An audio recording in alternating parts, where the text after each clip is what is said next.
of the bean, freed then by the grinding mills in an endless cascade, brewed into a beverage that is consumed in the hundreds of millions of cupfuls each day. In this beverage that has become so much a part of our lives, there is a background, a tradition that reaches deeply into the culture of many lands. Its beginning under warm tropical sun, the care and attention to which it is treated during its journey from tree to cup.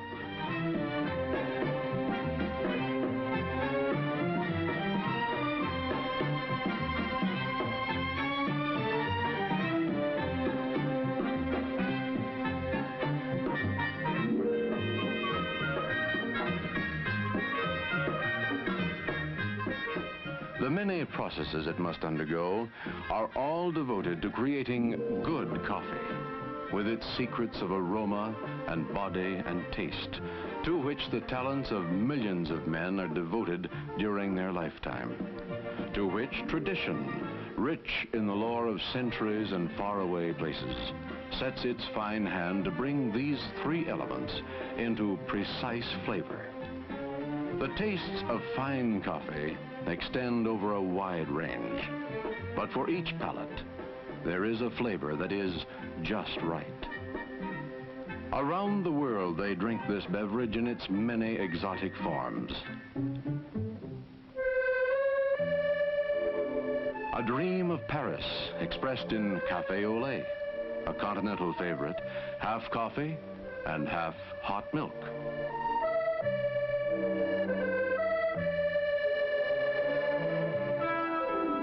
The canals of Venice and the romance of cappuccino, like café au lait, but topped with whipped cream and a sprinkle of grated orange peel.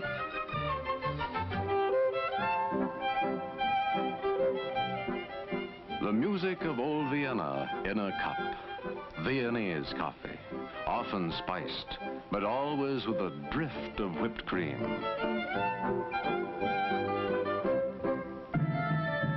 The mystery of Istanbul and the eastern lands in Turkish coffee, foam hiding the rich, sweet brew. The vigor of Latin American coffees, dark and zesty, served black in tiny cups with plenty of sugar. But always, it is coffee. How then do we make the perfect cup of coffee to our taste? Success lies in a single word: care. 3 simple ingredients go into the brewing process: water, coffee, time. Care will produce a perfect result every time. The beginning is the coffee pot, and there are as many varieties and types as taste will dictate. Yet, each is intended to do the same thing in a different way, to produce perfection in a coffee cup.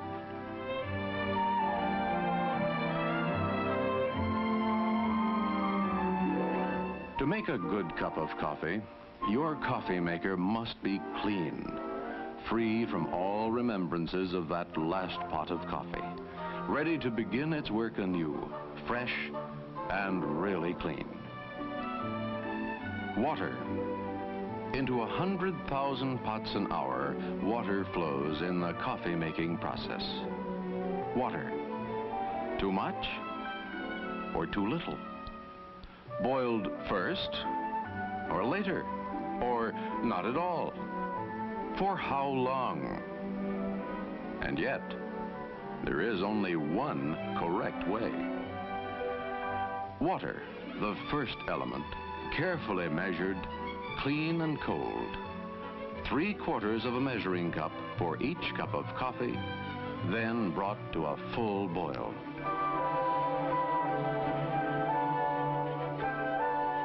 Coffee, fresh. And again, questions.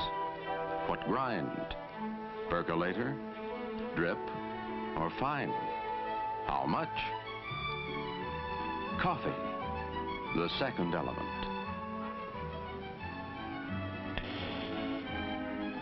your favorite blend, the proper grind for your coffee maker, one level CBI measure per cup.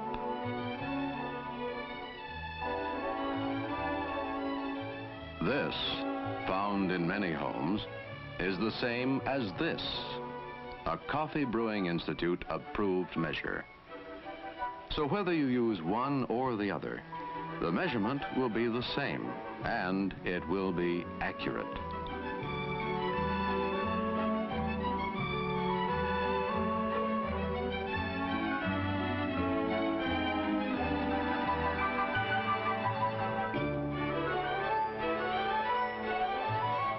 The boiling water now passes over the coffee, and the brewing process begins. The flame is lowered, and, well, watch. The third element is time, and it too must be measured accurately. The minutes counted. The flavor will emerge as the process continues. The taste of coffee heightens and increases until all that is good has been extracted. In this method of brewing, percolator, 6 to 8 minutes over gentle heat, and then the liquid is coffee.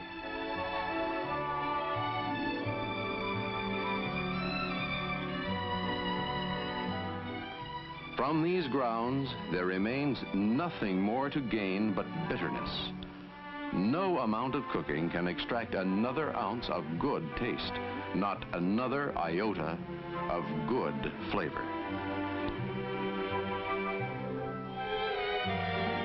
In the drip method, the coffee is measured and placed in the pot.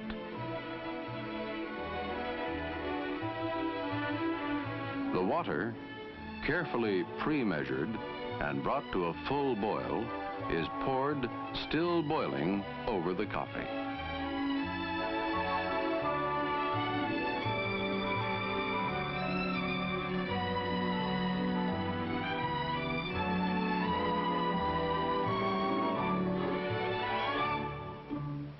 The time? It should take only 4 to 6 minutes. In the vacuum method, the coffee is carefully measured into the top bowl. The water is brought to a full boil before the brewing process is allowed to begin.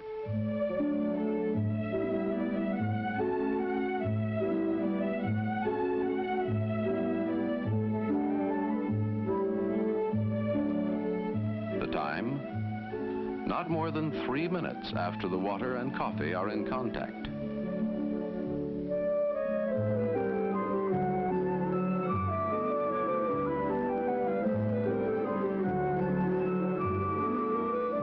Stir gently during the brewing process and lower the heat.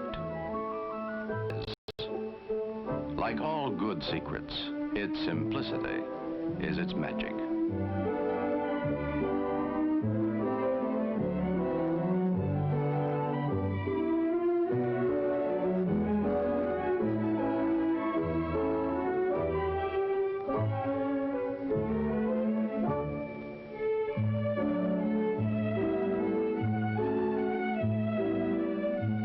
The incomparable goodness of coffee has now been captured in a cup. It has substance, a body to go with its aroma and its taste. When prepared this way, it will be perfect every time. 3 magic ingredients. Water, fresh and carefully measured.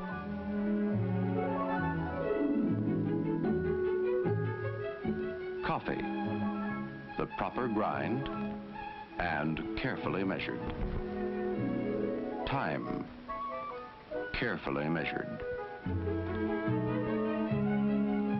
A simple recipe for perfect coffee. Perfect coffee, sending its glow into our lives around the clock. It helps us start the day with warmth and vigor.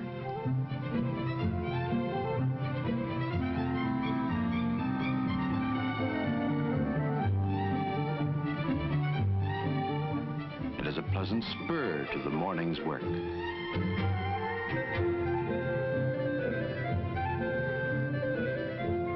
It provides the essential part of our pause at noon, indispensable during that unhurried hour in a world that often forgets to stop.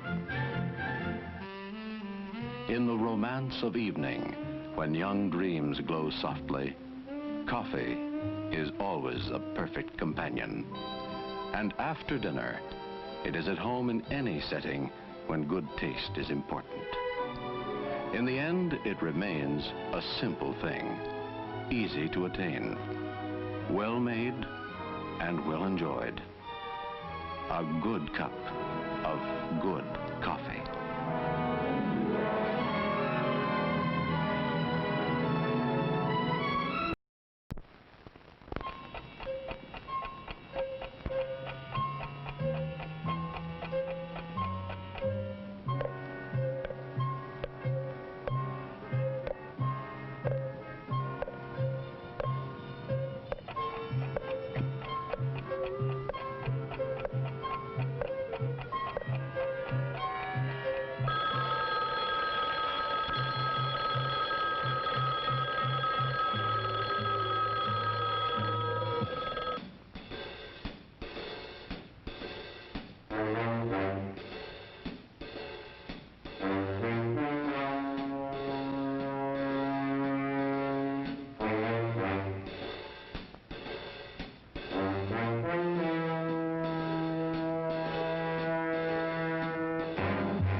Is this coffee?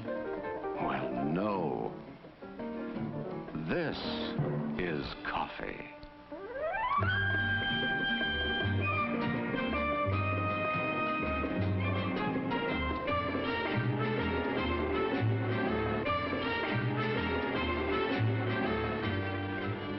Our story begins here with coffee. Its flavor caught in the closed fist of the bean, freed then by the grinding mills in an endless cascade, brewed into a beverage that is consumed in the hundreds of millions of cupfuls each day.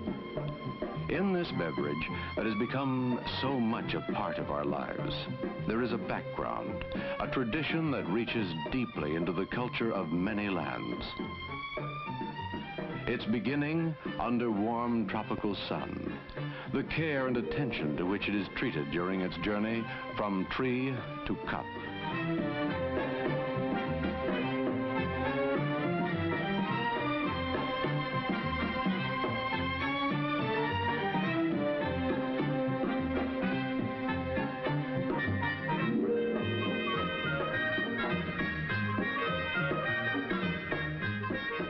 The many processes it must undergo are all devoted to creating good coffee, with its secrets of aroma and body and taste, to which the talents of millions of men are devoted during their lifetime, to which tradition, rich in the lore of centuries and faraway places, sets its fine hand. Hello, Mixer. How we doing this evening? Hopefully everyone's doing lovely. I'm feeling pretty good. Pretty good. A little bit lazy earlier in the day today, but seem to be doing pretty good now. How we doing today, Fluffy Dog?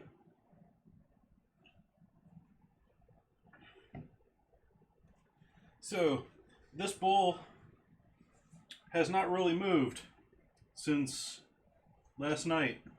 I did move the cutting board so that I cleaned the table, but it sat on this cutting board in the same place the entire time. Oh, no worries, man.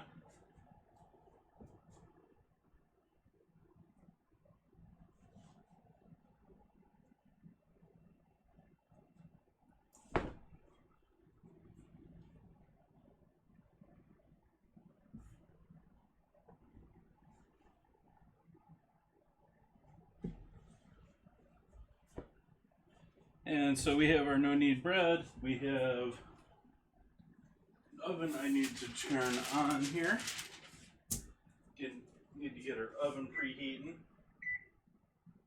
Set her for 400 degrees to do our no knead bread, which is still gonna, it's gonna be a good 40 minutes here before we even throw this in the oven still.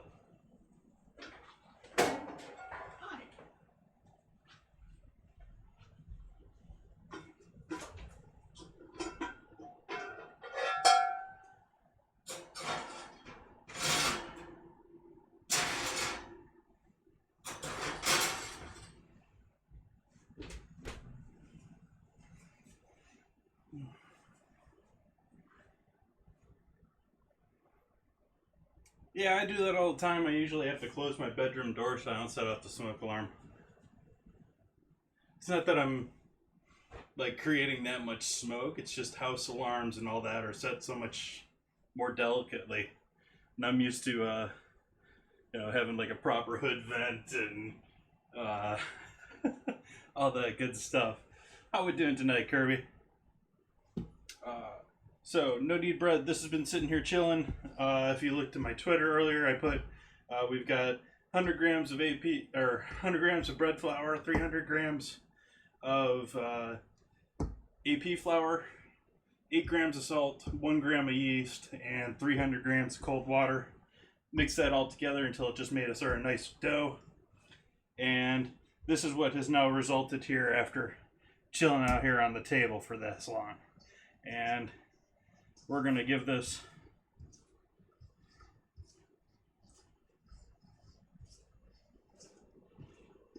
very sticky dough. I mean, it's workable, but it's very sticky. You don't want to hold on to it. I'm going to work that just a little bit on the counter just to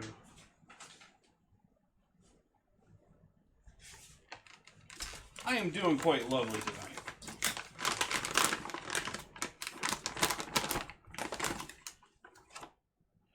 Work this just a little bit here on the board just to get this into a nice round.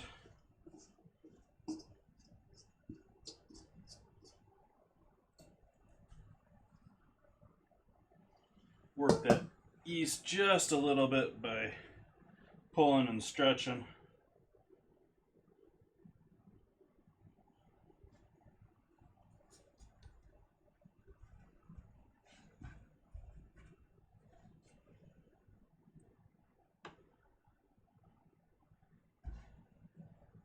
No worries, man. Grab yourself a brew.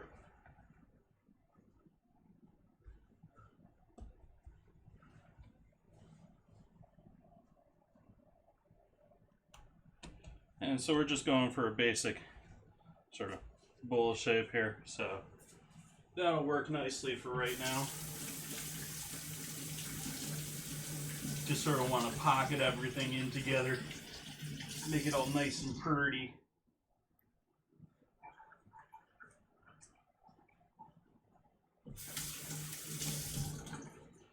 Rinsing off my hands here because I'm now going to get a little cornmeal because I like throwing a little cornmeal on the bottom of my breads. I like to add a little crunch, and it works well for certain ovens and not for others. It depends on how much airflow you want. You actually have airflow created by what you're putting on the bottom of your crust, and so it'll affect what your crust is like. So many things. So many things. I mean, it's going to be completely different from one oven to another. And this is not the stuff that I used for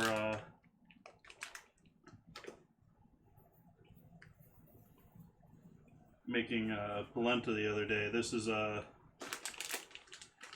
bit coarser grind stuff.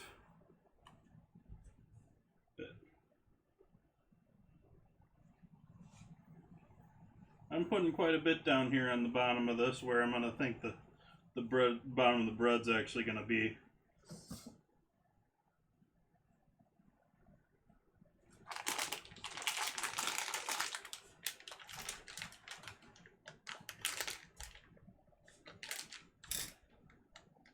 Sit. Okay.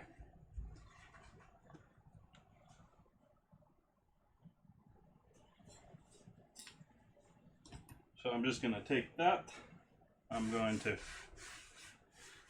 steal a little bit of the flour here from the top here. Sort of dust that on top so it doesn't stick to the towel. It was already pretty good because it was not sticking to the table. And we'll take that same towel once again. And this thing's pretty big. Actually, I'm going to fold it in half here and throw it over the top.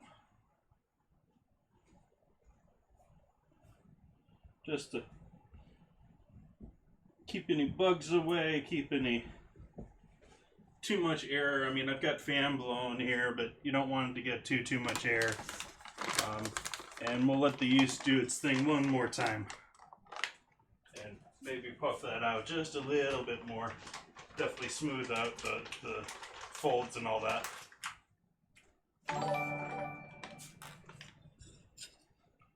Yaw bread. Fresh bread.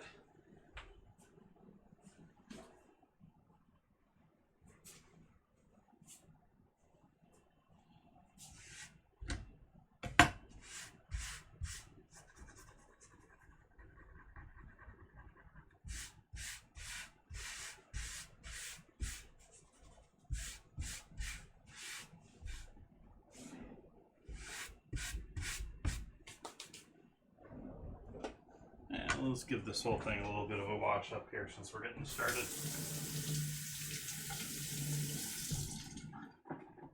And so we're going to give it 30-40 minutes here for that to do its last rise from where it was initially in the bowl.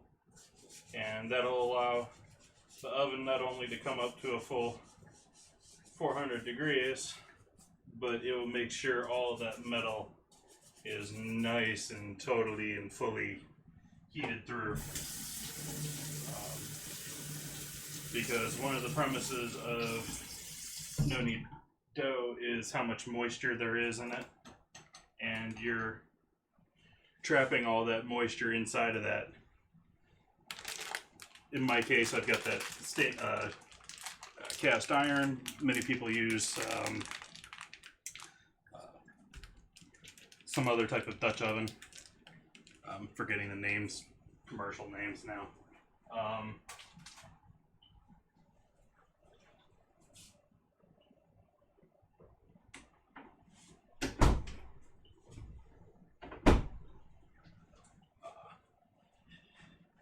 You're trapping it all in there and you're creating all that steam, and so you're steaming the bread first, and it's going to create this sort of like doughy, it's dough, but it's going to create this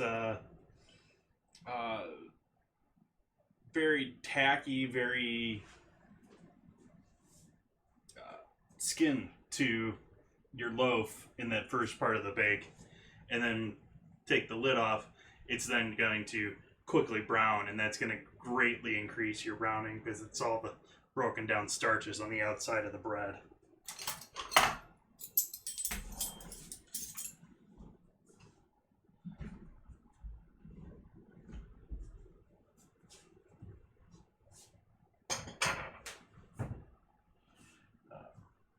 Oops, forgot the cord.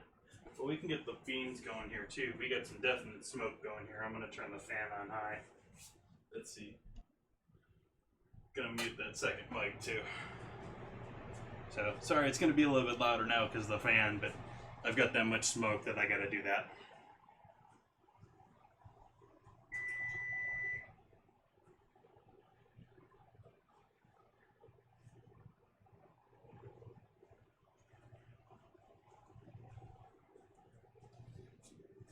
Okay.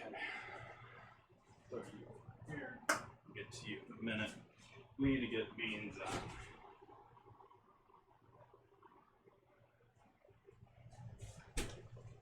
So I also started these yesterday.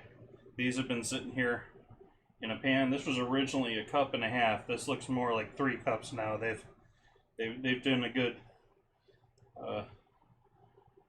bit of growing here. And that water's cold because it was in the refrigerator. But I'm gonna pour off this liquid, which does have some good nutrients and stuff to it. I don't know if it would qualify. No, it wouldn't. It's wrong. Beans. It's not the right type of bean.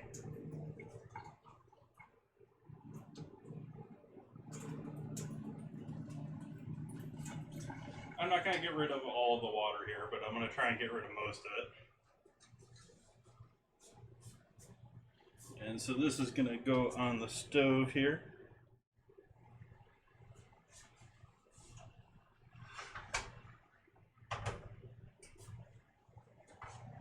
Going to add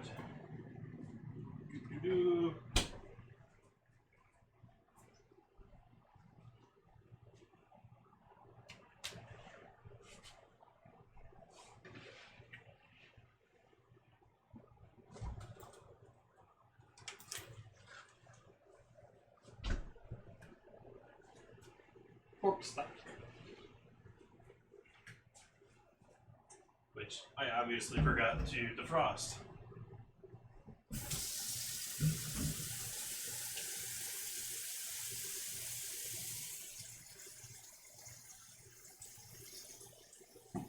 So hopefully everyone's having a lovely evening.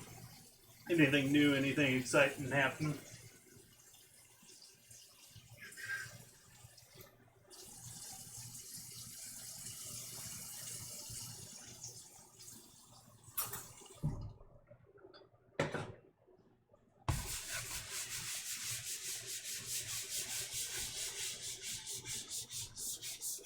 What's the new drama? What's the new excitement?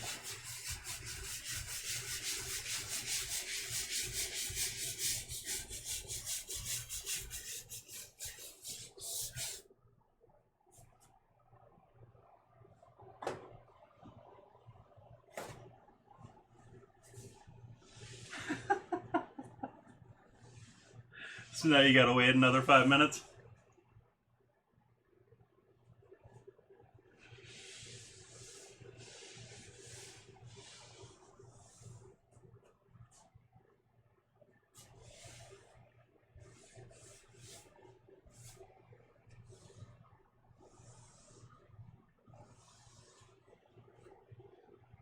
At least it's probably a little easier these days than it used to be, Fluffy.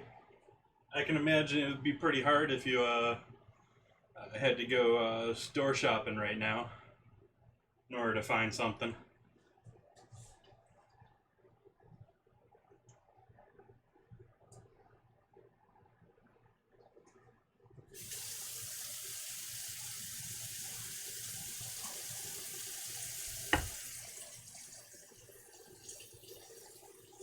We can go through A. There we go.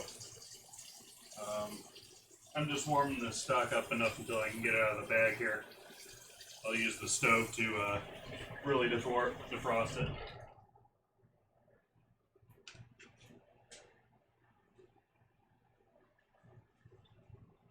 I'm not quite sure what that means, but all the more power to you there, Kirby.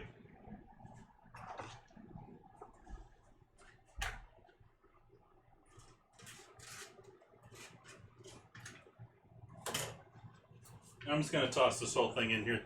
I typically do 1.5 pounds in my bag, so well, you guys can Google that.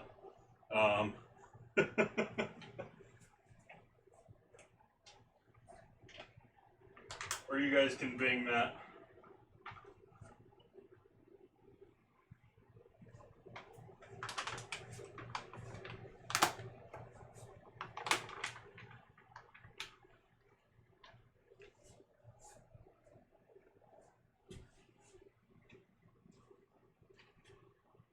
Yeah, that too.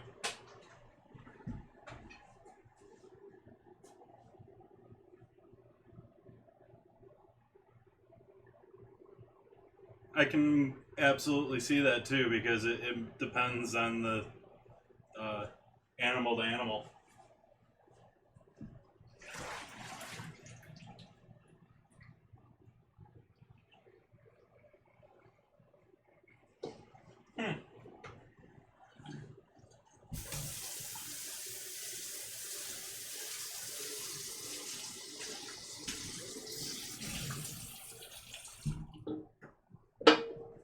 sure how I feel about food.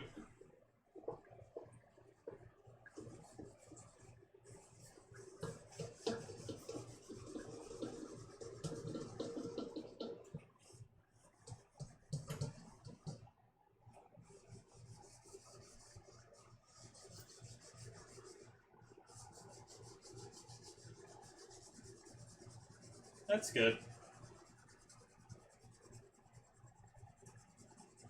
Oh, come on. So stuck on. What makes flour act like frickin' cement?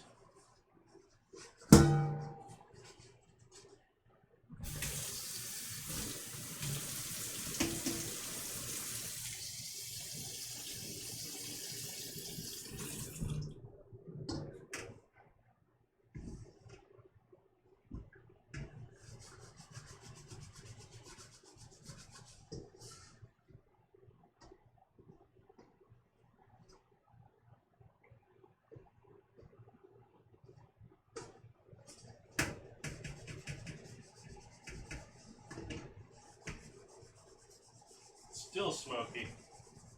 Surprised I haven't set off my smoke alarm. But I have closed the door.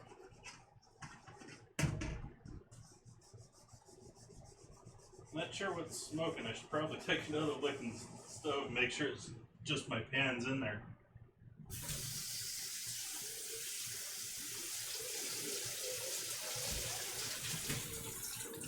Still not clean.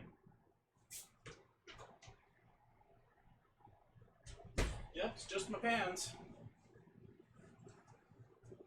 Okay, we got enough water at the bottom of that with stock. So you heat and cook the rest of that.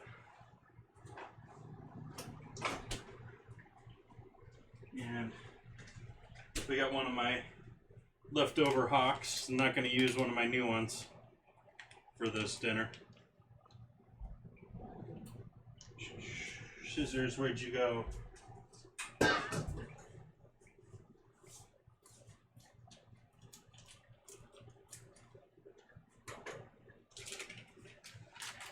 So I did add a couple of dates to upcoming events here, or upcoming plans that are quite fun. I've now got almost the whole month planned out here. So we got our ham hock. This one's been nicely sliced in half for me. Lots of good meat there. And so that guy's just going to chill there on top and it'll slowly melt in with everything else. Sort of precarious.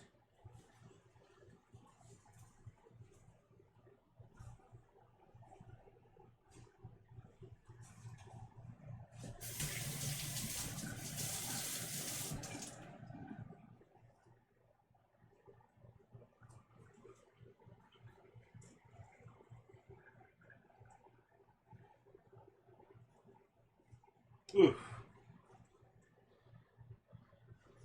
You said, so just garlic butter with the chicken, huh? Because tinfoil is thin enough that you get like tomatoes or other acidic things on it, and it just starts dissolving. You'll have holes in it and stuff like that. I've got pans that I think that happened to. Put you back for a moment.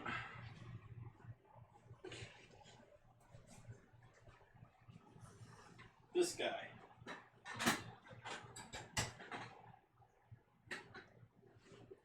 Cutesy little pan that I bought at IKEA, I don't know, probably a decade ago.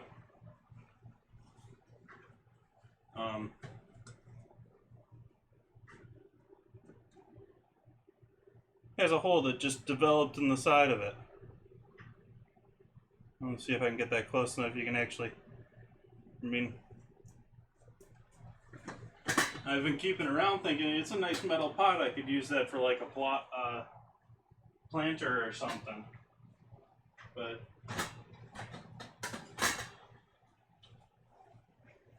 otherwise, it's sort of useless. Oh yeah, it happens. Especially with cheap blends of metals and stuff like that.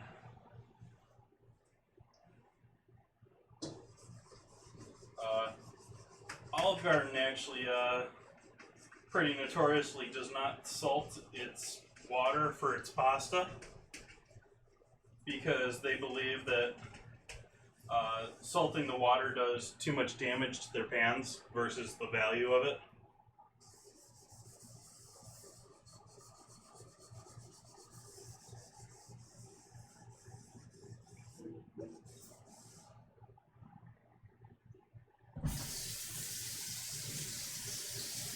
So these days they probably boil it in a bag or something. They probably totally changed their kitchen since.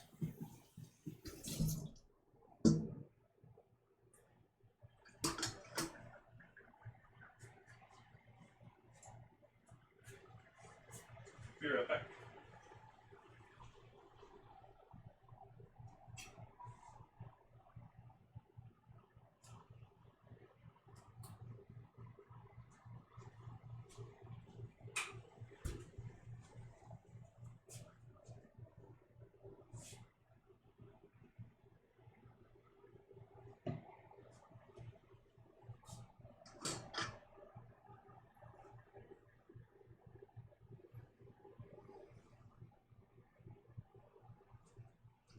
And we're going to leave him out because we need that later on.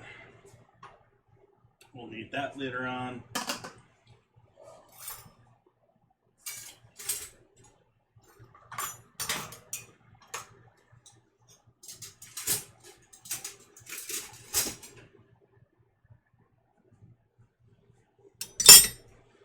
So tonight's wine. There's another one they got me. Marketing got me. Requiem.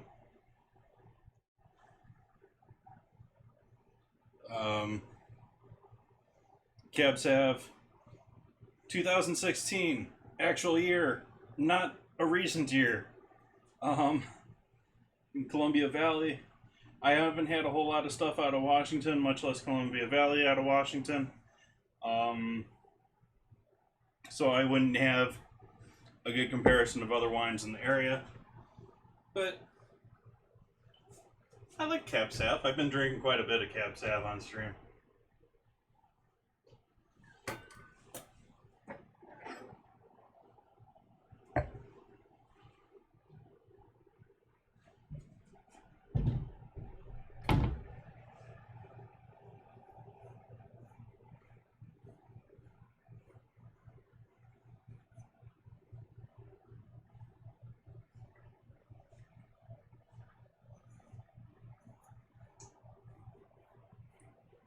Did you see that little flicker there?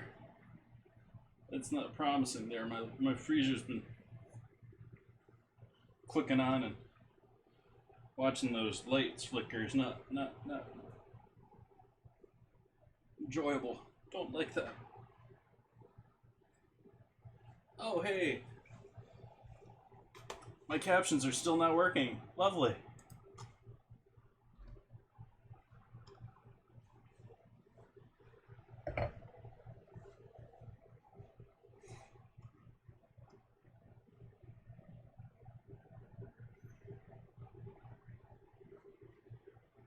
Let's see how that works. Let's see if that's any better now.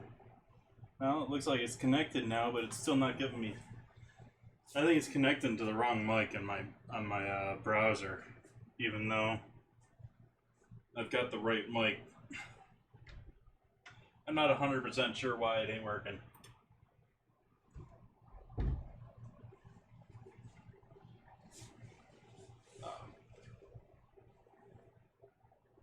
Because I'd really sort of like to have closed captioning here for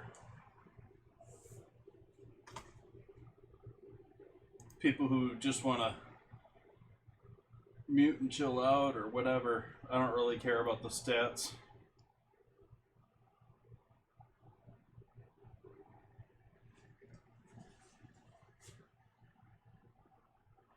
Alright, got this up to a boil here. I'm going to turn that down a little bit.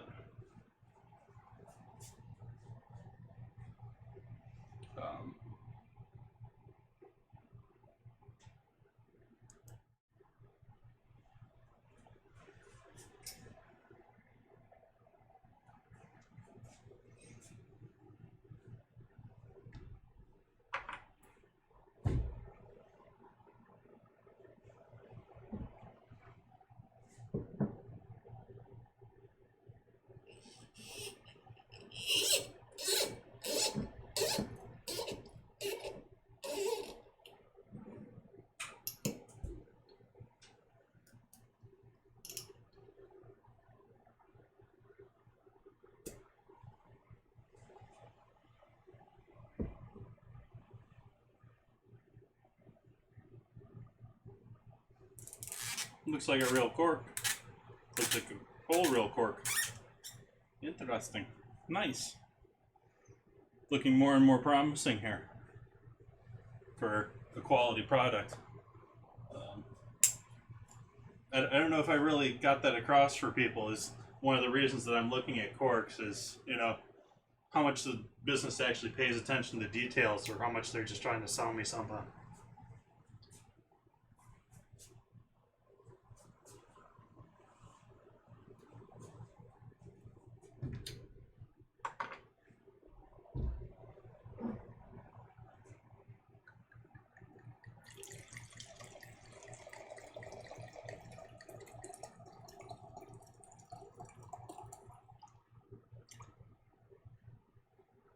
I also say that knowing that I'm an amateur and I do not know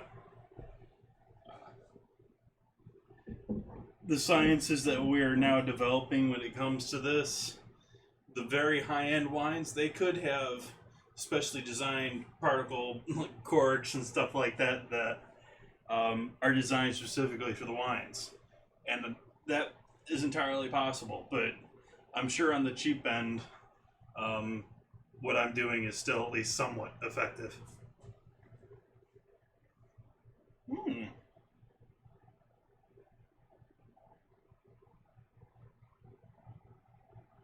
Not a ton coming off of it, but it's pretty pleasant.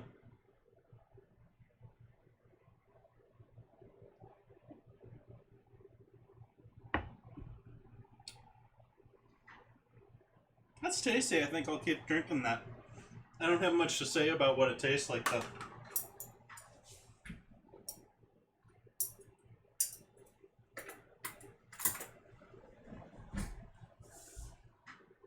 Let's see how we're doing here.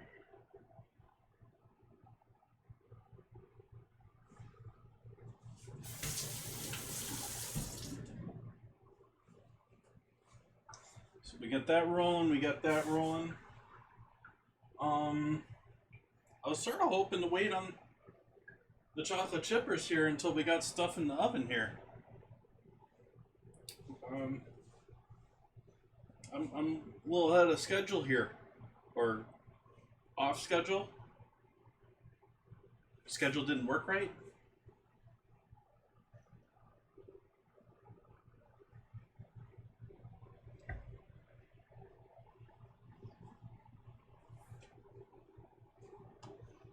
Of course, the idea that I really have much of a schedule at all is sort of a joke.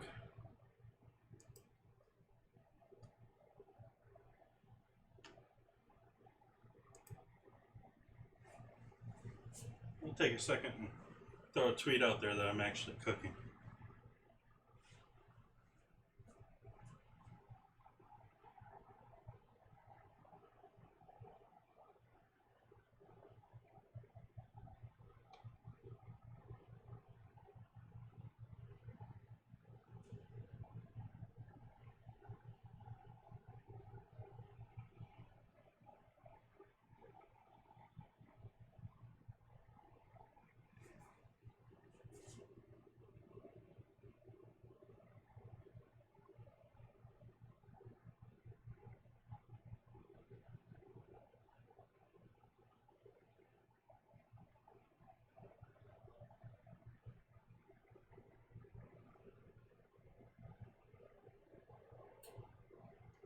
And I don't think I thanked anyone for the many hosts that I got right off the bat here.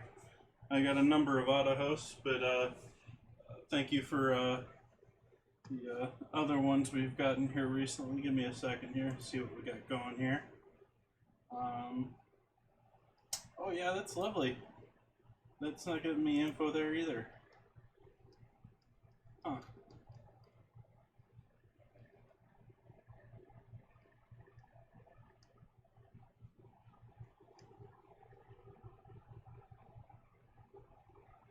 And looks like I might have missed a follow there too. Let's see here. Oh, nope, that was a little while ago. But thank you for all the hosts earlier.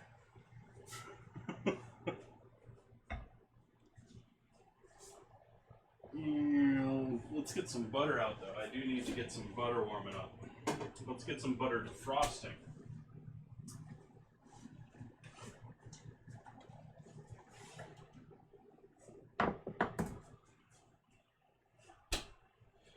It can, and I appreciate all of them.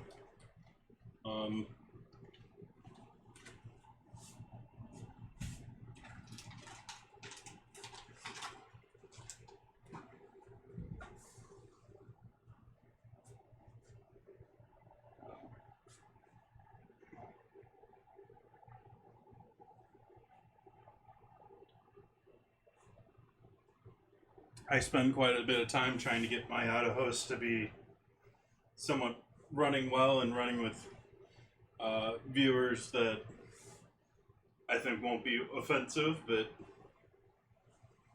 will be greatly enjoyed. I don't just put on whatever I'm watching at the same time too.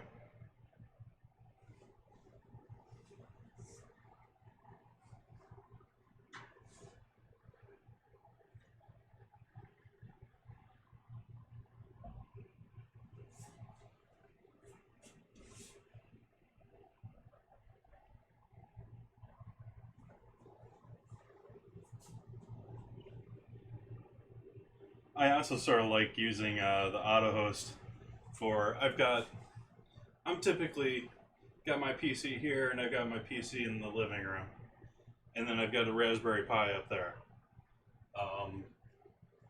And the Raspberry Pi is not even running right now, but for the Raspberry Pi and for just sort of midday working when I'm around the house, I really love just having auto host set up so that they just automatically switch, and I'm always got something going on my screens. Don't have to do anything other than I feel obligated to say hello and communicate. How you doing, E-Wizard? Hopefully you're having a lovely evening. Mine's getting much better quicker.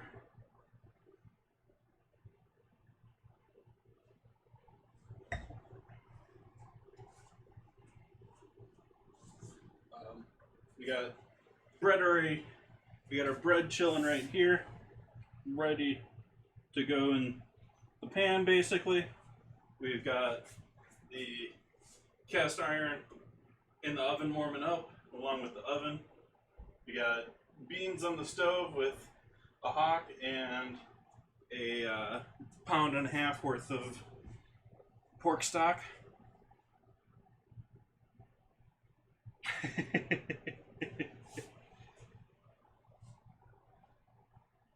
Well, why aren't you there?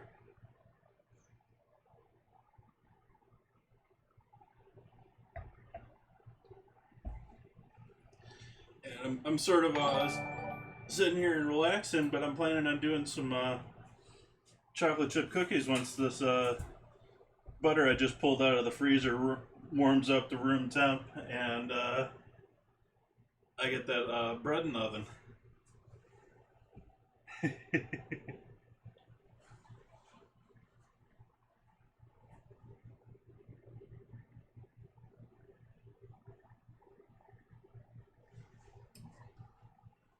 Keep switching up the bread mix that I do. It's supposed to be 400 grams of flour. I did 1/4 of it bread flour this time.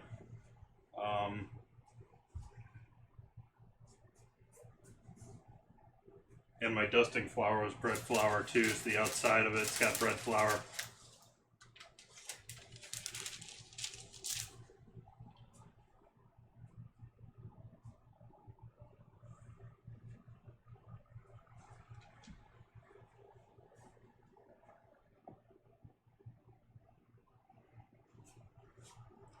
But I've now done all AP with just bread flour dusting on the outside, which that was great for like a sandwich bread or a really soft like white bread. This one I'm hoping to have relatively soft, but a little bit of that good bread flavor to it, and still a nice crust to it. And then you go into the deeper ones and you get into the ones that are bread. And I like those too, but I need something a little other than pork and beans for that. This is sopping up juice stuff. Yeah, it's a no-knead dough, which no-knead doughs are, I was saying that earlier, they're premised off of how much water there is in them. So this one's got 400 grams of flour and 300 grams of water. So quite a bit of water.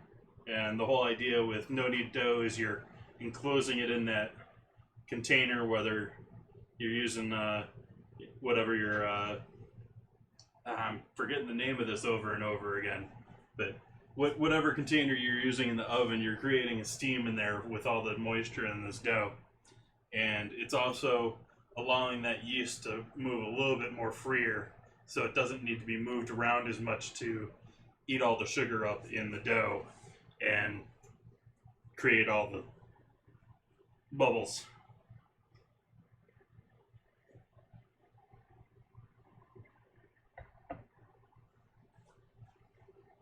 Yep. Anywhere from 10 to this one's closer to 18. And you don't really want to go too much further than that. Maybe 20 on the far end. No, it's cool, man. We're just hanging out. So moisture helps both with the fact that you don't need to mix it as much. Basically, the only mixing that I've done to this was I mixed it all together to the point that you saw it on Twitter there. The picture that I have up on Twitter. And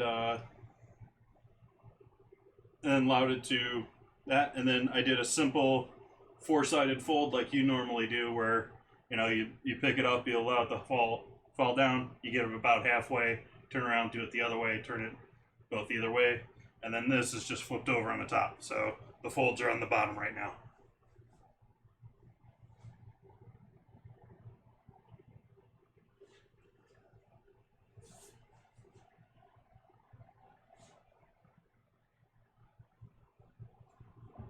And then there's some rough cornmeal on the bottom because I sort of like that going with my bread.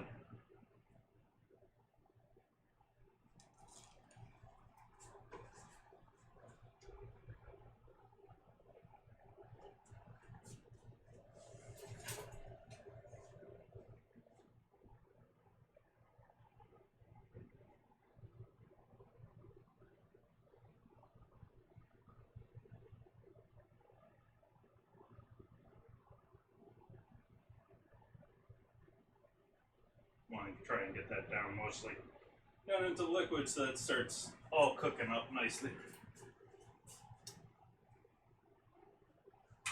I keep wanting to mispronounce the name on them, so I'm going to look at it.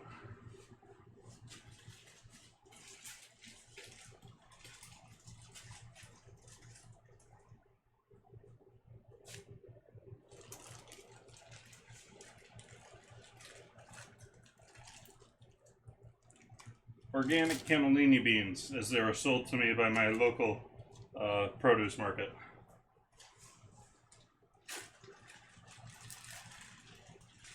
I keep wanting to call them cannelloni.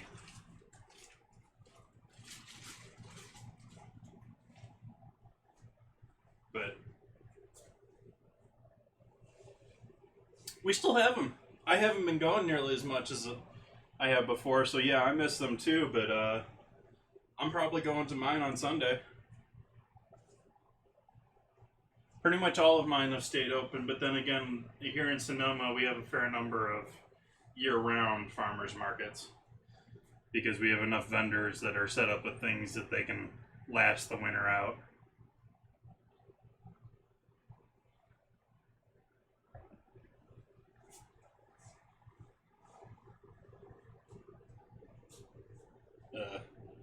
I haven't been down to the San Rafael one to see what it's like these days. It's the third largest in California.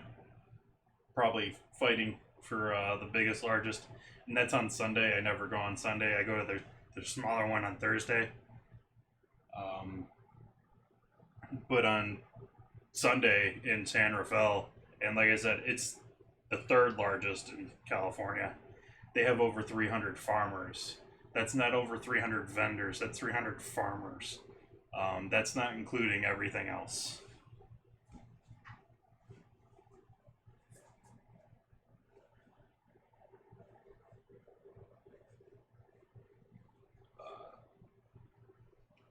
Here in Sonoma, we have the Santa Rosa markets, which are the largest markets, and they're small on Wednesday and they're big on Saturday. And then you've got a mishmash of other markets. It's probably more of a matter of where you are as to quality. To all you non-drinkers, cheers.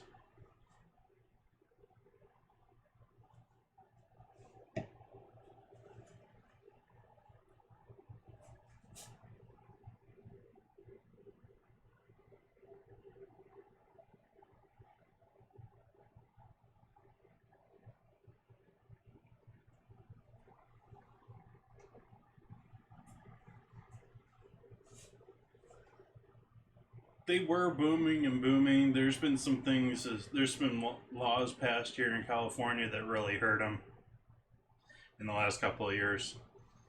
Actually, more hurt the other vendors, like what I was doing, than it did the farmers. But it ended up hurting the markets. And that's because laws they passed. Well, I'm not going to get into all that, but farmers markets were booming here like 7 years ago, 6 years ago, and they've just sort of been on a slow decline ever since.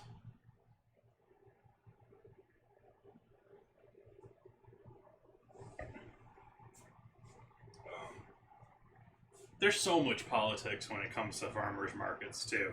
Like both San Rafael and Healdsburg, which have nice farmers markets, and Healdsburg I don't think is year round, but still it's a nice farmers market. They've been promised for years, if not decades now, facilities for their farmers markets that have just never materialized.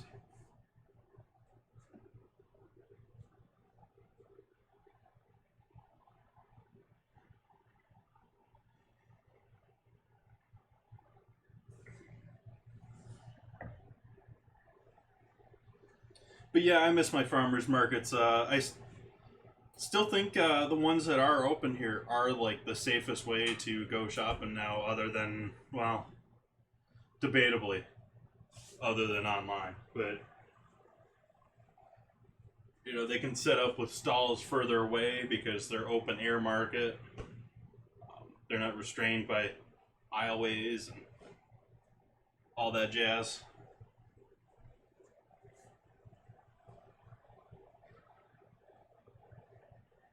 What state is that, barring Orange? By the way, welcome. And thank you for the host.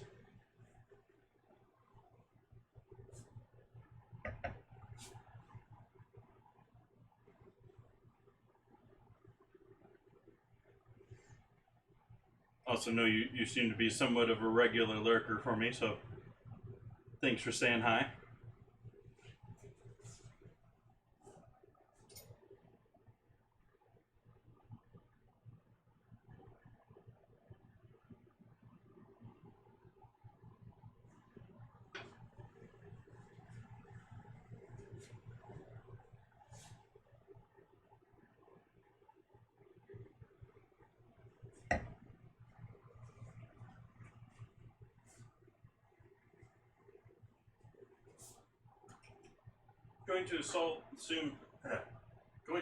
Going to assume that the hawk has got a decent amount of salt going with already.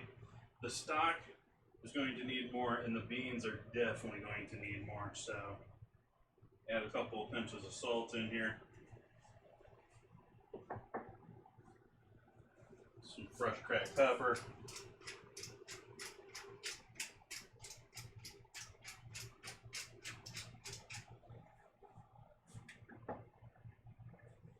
And a little MSG.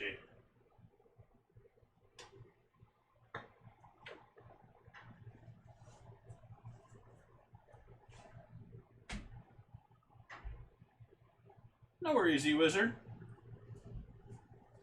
Yeah, I enjoyed doing that, and I'm gonna still keep doing some of that. Like, I just added today, I'm gonna be doing, I didn't break down the hams on them. And so I'm gonna be breaking down the ham here towards after my cook along later this month.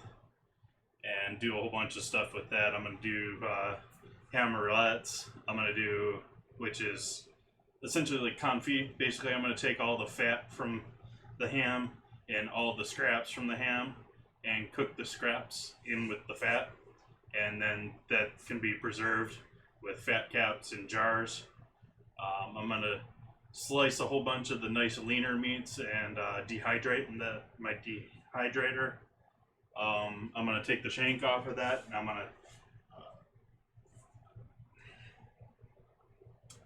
dry cure that, and I'm gonna take the top round, or what the top round would be if it was, I don't know if it's the top round on pig or not, but what the top round would be on a cow, and brine that and use that for dinner in some of the upcoming nights after that.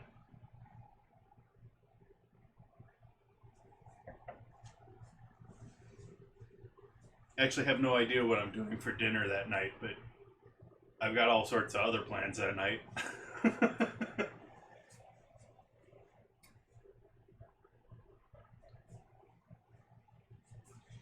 What's been keeping you busy, E-Wizard? Just back to work, or what's new with you?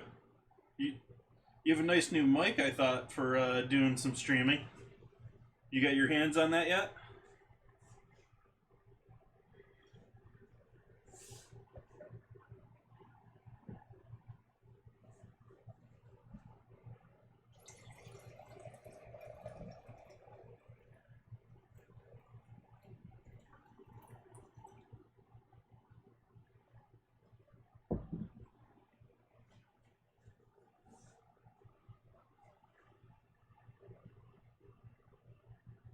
Whoa, whoa, whoa, whoa, whoa, whoa, whoa, whoa, whoa, whoa, whoa. Wife's broken finger, sewer pipe in house broke. You still living in your house?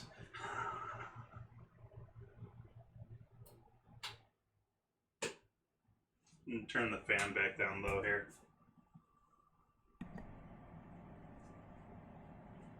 Turn the other mic back on. If you're getting any weird noises or anything, if you guys got it cranked, I know my refrigerator's got a fan that's going on it, and I think that's what's creating that sort of like watery noise that some people are getting that are cranking the audio if you're watching on TV or something.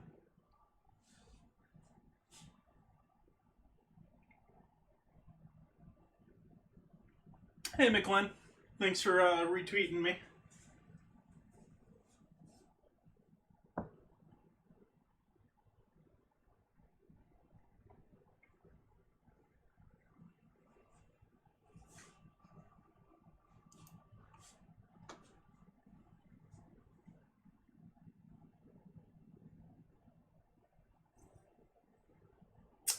That sounds like not fun. That sounds like a whole lot of nope. That sounds like a whole lot of I don't want to deal with that. And I'm glad that I'm one of the reasons that I'm glad that I'm renting, but I don't have very many reasons that I'm glad that I'm renting.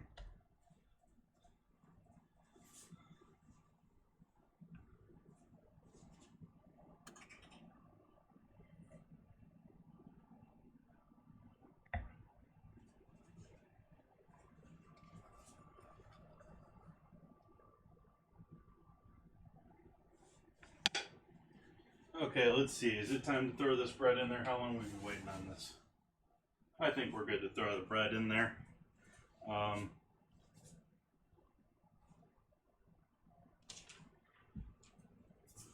Take the guy for that. Take this guy for that. And we'll see. I'm actually testing this right now.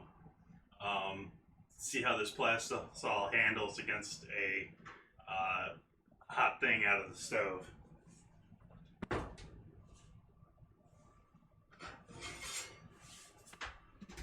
I put that handle directly on this, and I'm putting this directly on that. And yeah, that did smear it. I'm going to move this off of this.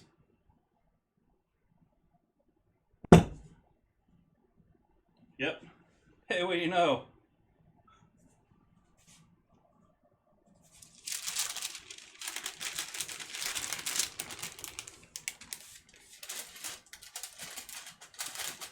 I'm not going to slice the top or anything. I'm just going to leave it as is. Going to use the underside of this to grab it. Actually going to fold this over because it's still warm. Grab that.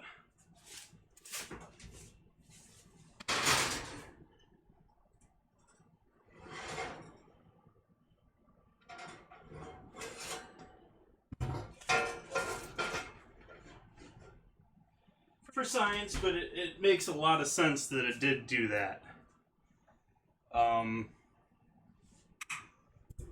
And I wanted to make sure that it would, because what plastisol is, and I was saying this when I was doing screen printing, this is going to work different. This is going to be fine with the heat.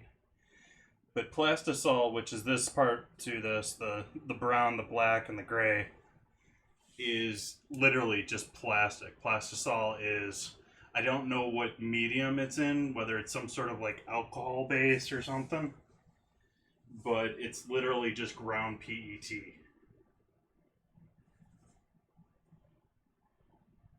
So it should be perfectly safe on a health-wise for the most part,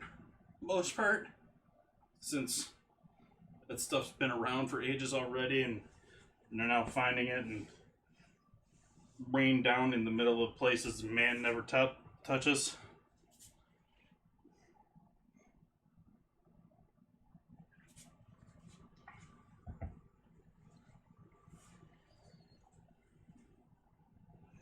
Well, I want to give them away, and I want to do, I want to make sure that people know what I'm giving them when I'm giving them stuff, and that's what this is.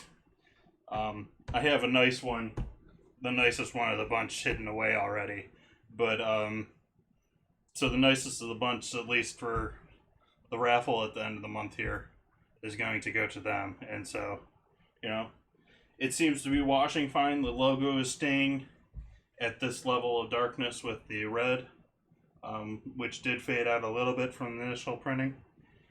These guys are nice and solid, but obviously does not handle heat.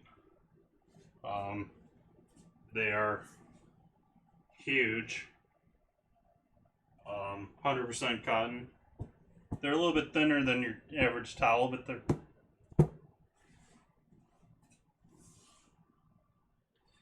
Hello. Yeah. So, direct heat to the logo itself. The rest of it should be fine. It should be fine even if you layer it over.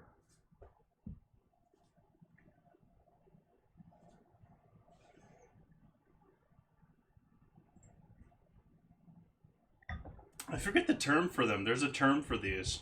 But yeah, I sort of like these better than the traditional like terry cloth. Better than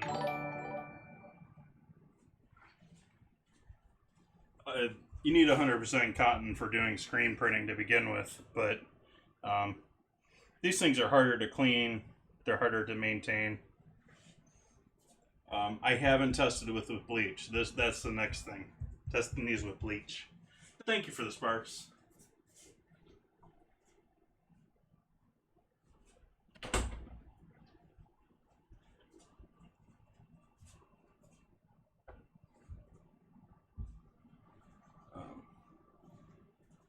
Give me 1 second here. I'm gonna go check something on the back computer here.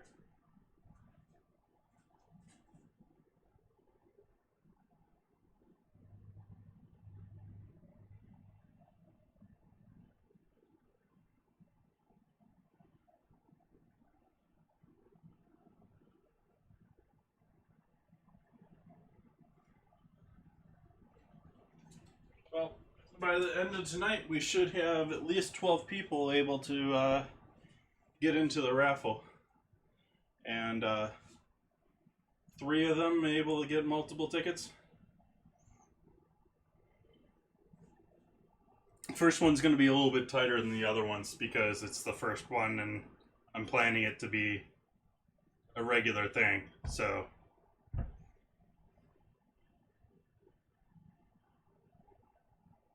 oh yeah, there's all sorts of stuff down there. If you're able to, you're not on mobile. If you're on PC, you're able to look at the info section down below. Doing a number of things for monthly raffle. Going to give them a picture in my slideshow in the upper corner. Let you guys advertise whatever you want. You can praise bacon. You can make fun of me. You can advertise your own channel. Whatever you want to do with that. I'm gonna send out a towel to whoever it is, as long as you got a U.S. address. Gonna give you a Mixer Pro code, and what was the other thing in there? Forgetting the last thing. There's 4 things. Oh, I'm going to collaborate with you on a dinner meal if you want to see me try and do something. Whether it's something you want to see done, you want to give me a challenge. The only real restriction I'm going to do on that is, you know, I'm not made of money. But I'll try and work with you on doing whatever you want to do for one night's dinner work.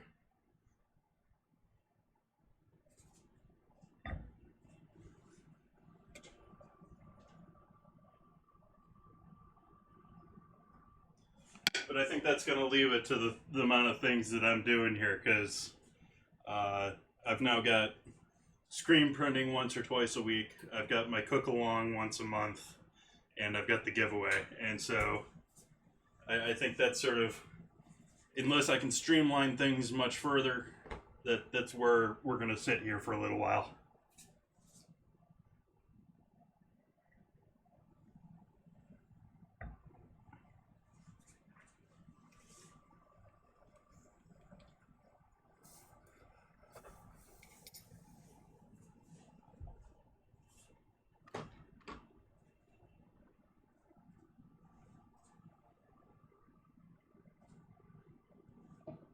So we got that bread in there. That's gonna go here for about 40 minutes before I take the lid off of that. We get going on our chocolate chippers here now, though. Maybe I should look up the recipe for that. I mean, they're chocolate chippers, they're not that complicated, but let's go with Betty Crocker. They're the classic.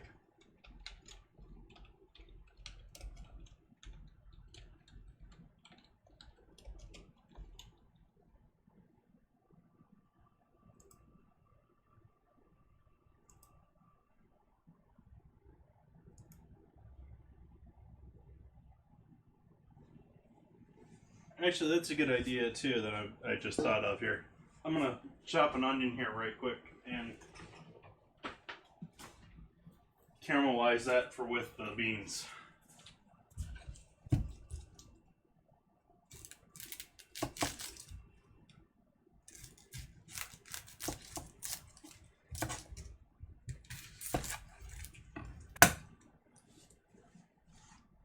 While I'm looking up my chocolate chip cookie recipes.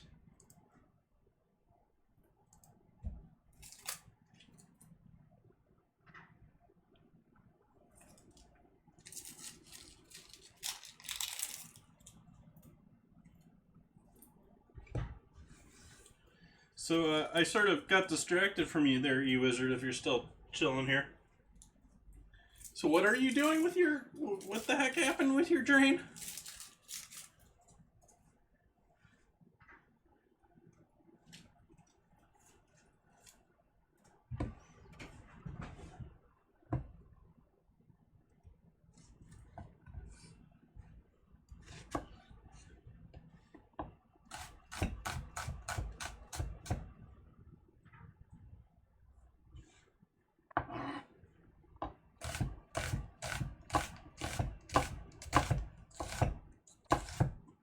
And, of course, give your wife my best, as I'm sort of just more intrigued by what happened to your drain.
Get the cast iron here warming up with a little oil in there.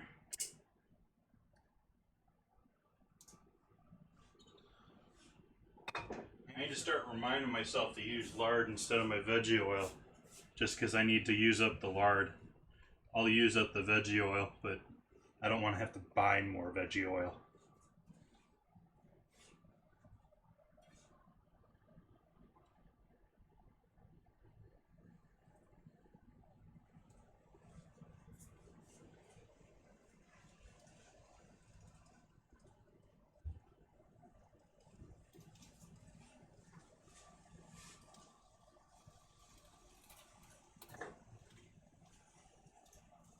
Salt.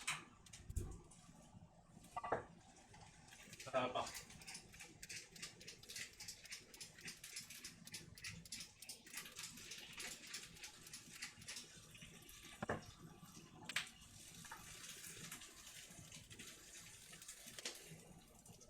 MSG. Okay, how's our butter looking here? Is our butter creamable yet? No, it's not. So we're still hanging out, waiting for butter to warm up.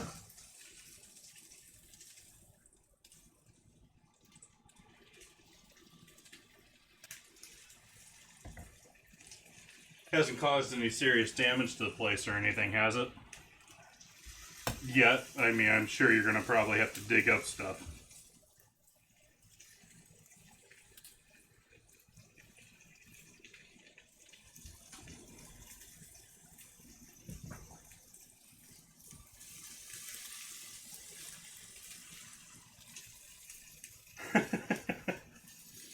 Yeah, and that's rough when you're trapped at home.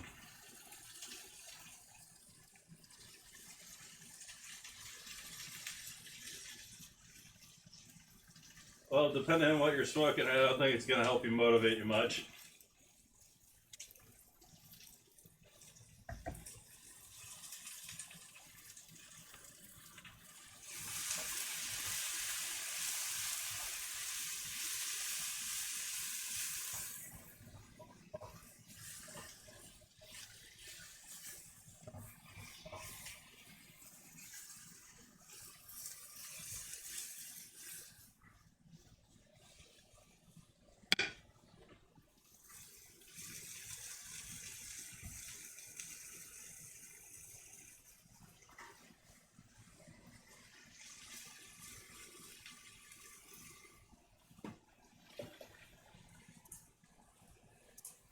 I'm just waiting for the day that my hot water heater blows up. And it's going to happen one of these days. Because I told my landlord a couple of years ago now, it needs to be cleaned. It's got too much sediment growing in it. I've got water that leaves sediment in the house. And whatever that sediment, whether it's probably most likely some sort of calcium buildup, but whatever it is, it's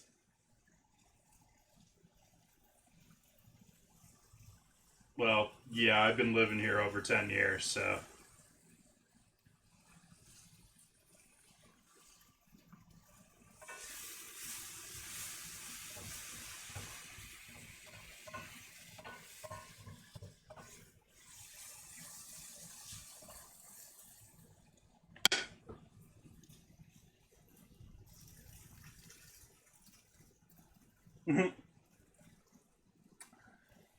I would Satch, but it's not my place.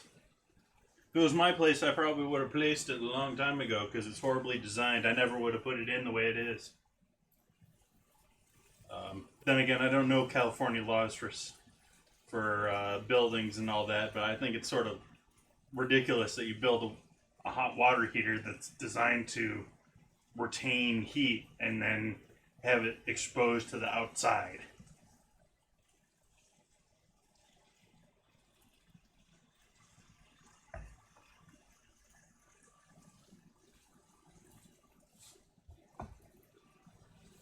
Yep. That's what I told my landlord a couple years ago, and he was sort of like, "Yeah, don't worry about it. No worries, Kirby. Did you get that kettle sorted out too?"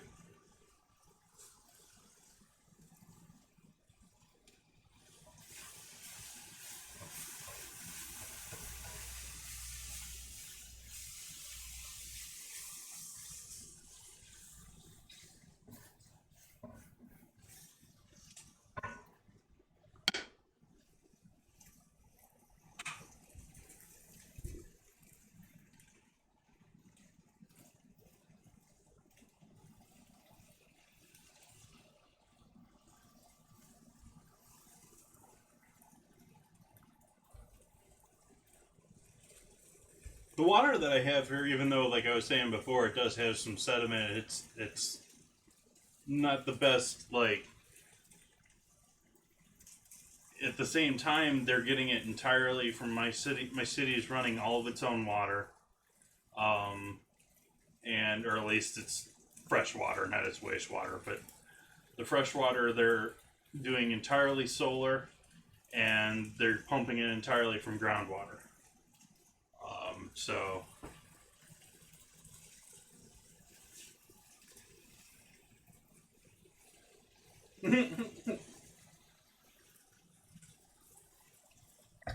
So you're saying you have another game to play tonight?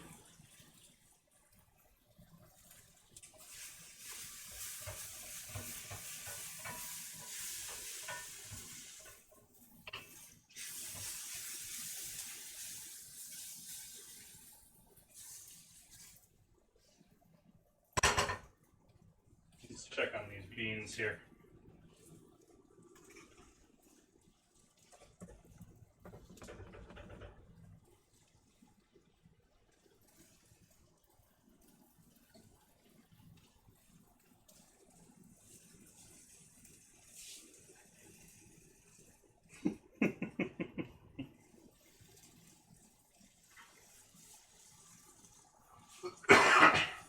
Excuse me.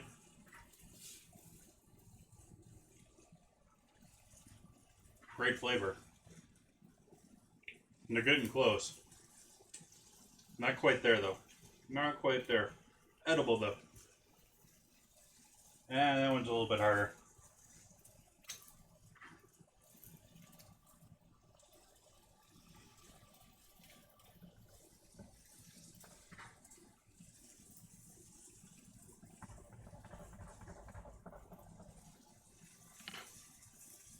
Turn the heat on that just a touch down further.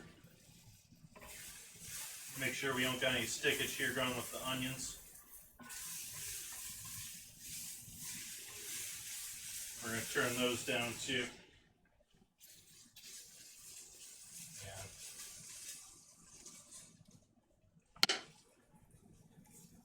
Add a touch of wine.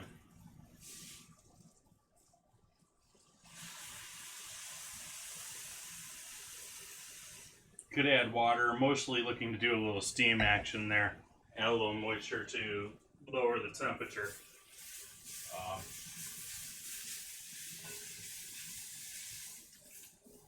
The wine's just going to give you some nice little depth to flavor there.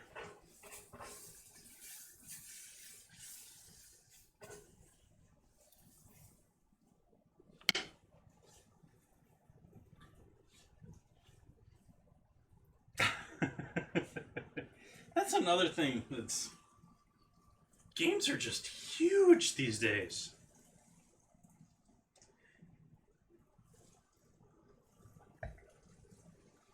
It was like... I remember it being like... Half-Life and some of these other games being just like... absolute monsters in size. And nowadays it's like updates are just as big. I don't know, I'm just getting old.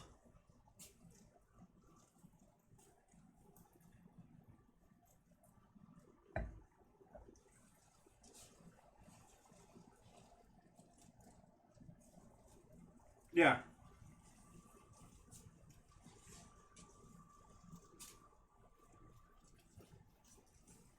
Yeah, I'm getting old. I'm right.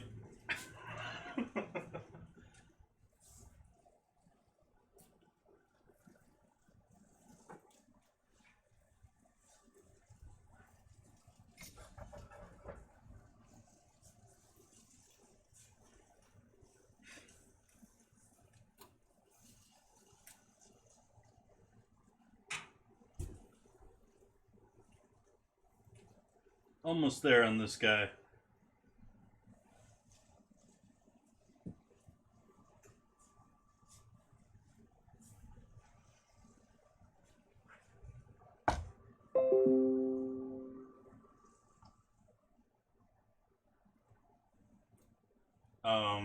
What was that?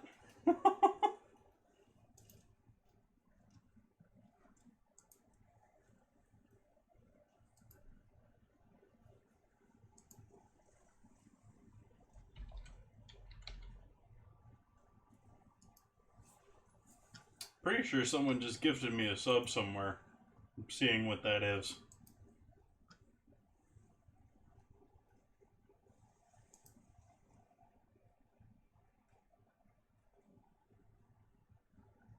Well, thank you for the subscription to Chicken to Awesome from Humane Sicario, which I'm not sure of the name on either of those. But thank you. Appreciate that.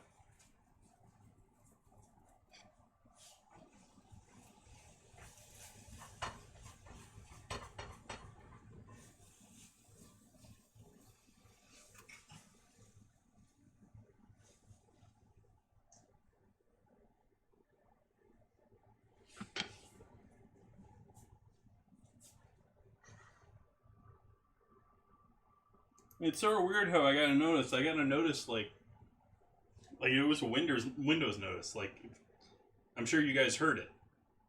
Um,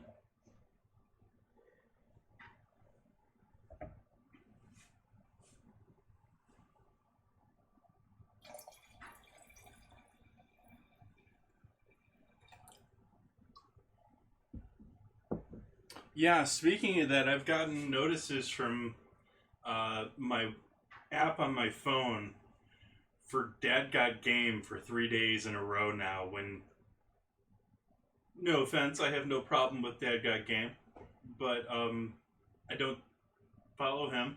I don't have notifications on for him.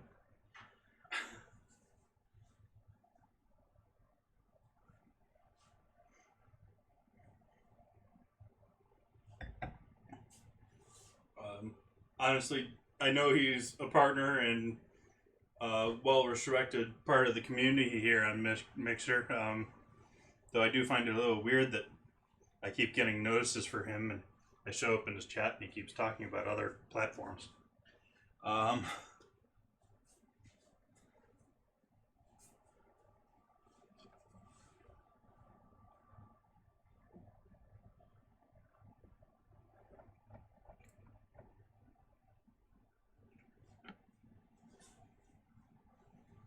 But yeah, really weird, really weird. Right after that blackout that blackout that we had, like, I don't know, was it 2 weeks ago now?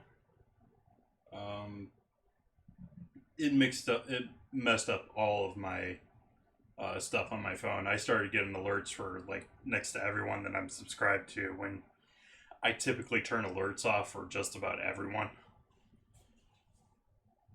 Like, maybe I'll have one or two odd things that, like, streams that are very sporadic or something like that, I'll leave alerts on.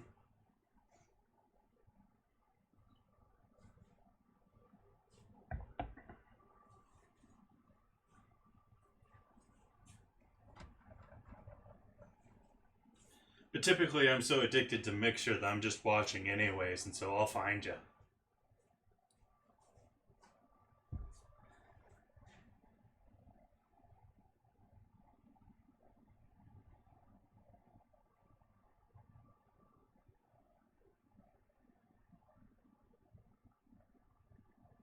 Things are so weirdly interconnected now. Like, I was thinking about that the other day. I mean,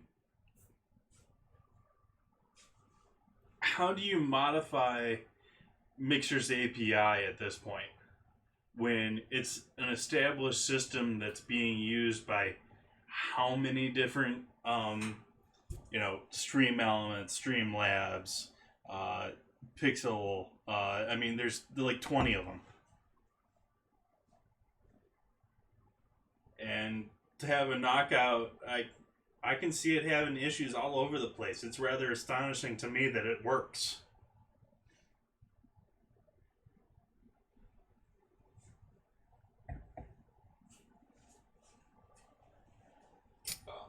And I'm certain a lot of these things that are having, a number of people have been having issues with Mix It Up lately.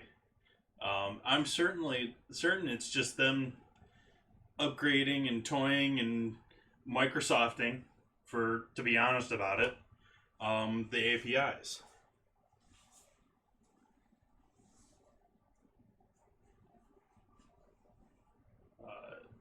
Because as I see it, a lot of people are like, well, people expect the world of Microsoft right now. Like, they're going to jump in here and change the entire website overnight. Instead, what I sort of see is them steadily making changes in much of a corporate way. There's a lot of background stuff that keeps changing. There's a lot of operational stuff that's changing. And I think a lot of it's just Microsoft getting it set up so that it works with their already established systems.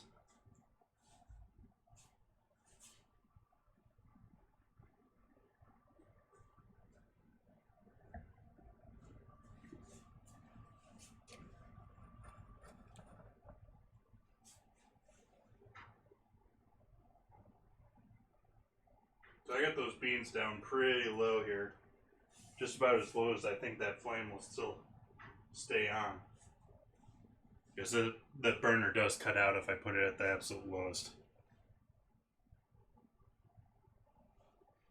Yeah, I have a lot of hope for that too, Kirby. I sort of think Amazon Prime is a great service, will continue to be a great service, but I don't see Amazon Prime covering the bill for the long term. And I see a lot of upside from what Microsoft is doing between points, between the next console edition, the fact that Microsoft has all of the game developers already, whereas Amazon and Google are trying to quickly develop that.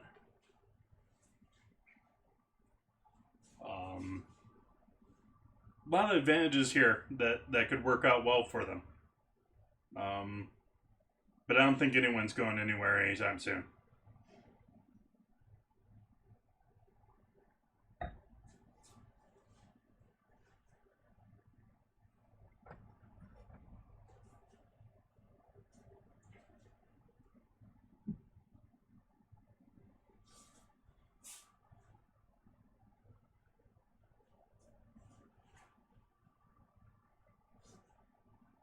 So we're waiting here for 610 here to take the top off on that bread.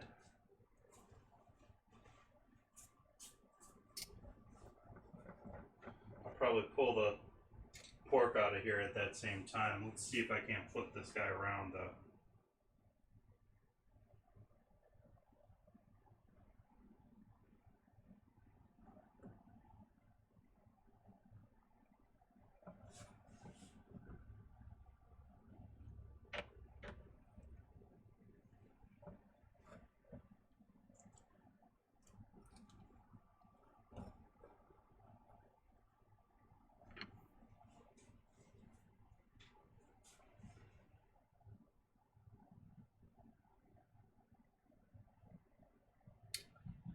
I think they're trying to change that up so that it's constantly changing. I don't have any problem with what they're doing with their front page. Their front page is entirely, as I see it, the front page of Mixer is their advertising. So if you're on their front page, it's what they think is what they're trying to show off.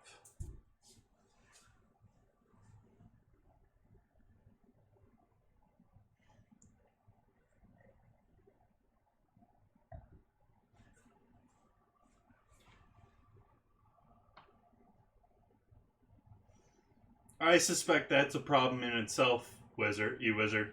Um, I suspect Microsoft, being a company that is this developed and this old and probably this compartmentalized, is never going to really give you that. Because there's no one really in charge of the front page. Like, there's probably someone in charge of the front page, but not in terms of what you're thinking.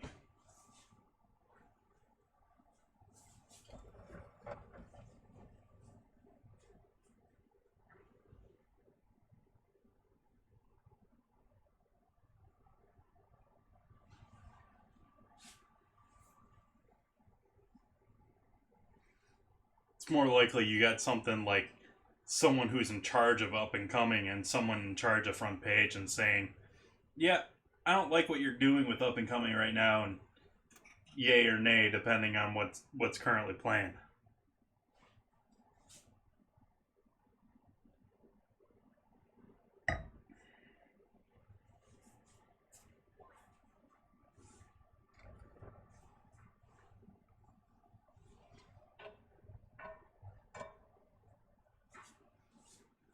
We'll go ahead and add these onions in with the rest of it.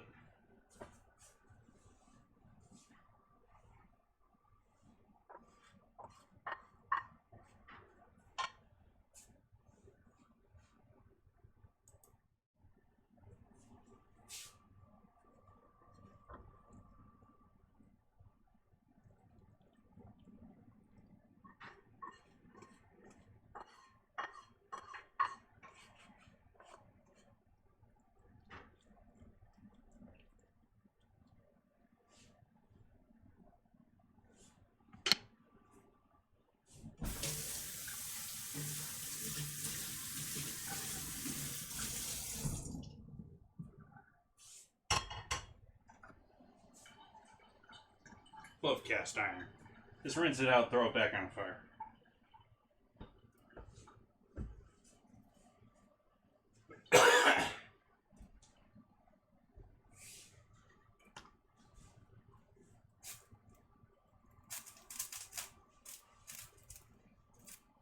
So we're chilling out here for another 10 minutes or so. I'm going to throw up my AFK and go check a couple of things on the other computer, and I will be back to work on making that cookie dough and finishing up everything else here.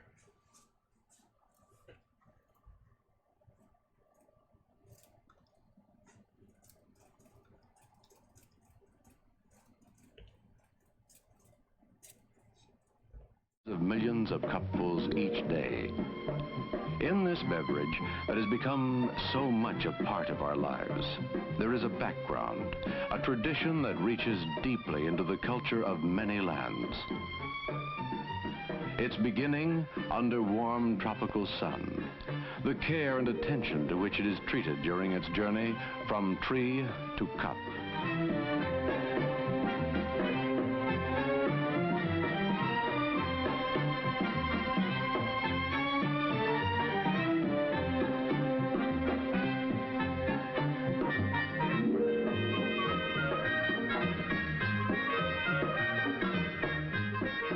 The many processes it must undergo are all devoted to creating good coffee, with its secrets of aroma and body and taste, to which the talents of millions of men are devoted during their lifetime, to which tradition, rich in the lore of centuries and faraway places, sets its fine hand to bring these three elements into precise flavor. The tastes of fine coffee extend over a wide range, but for each palate, there is a flavor that is just right. Around the world, they drink this beverage in its many exotic forms. A dream of Paris expressed in café au lait, a continental favorite, half coffee and half hot milk.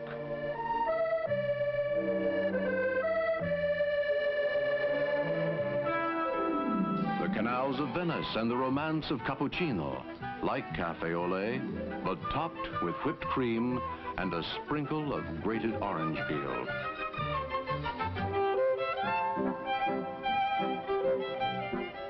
The music of old Vienna in a cup. Viennese coffee, often spiced, but always with a drift of whipped cream.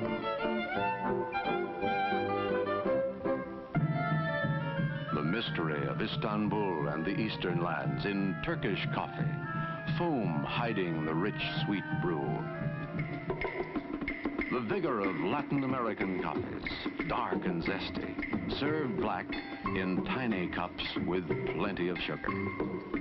But always, it is coffee. How then do we make the perfect cup of coffee to our taste? Success lies in a single word: care. 3 simple ingredients go into the brewing process: water,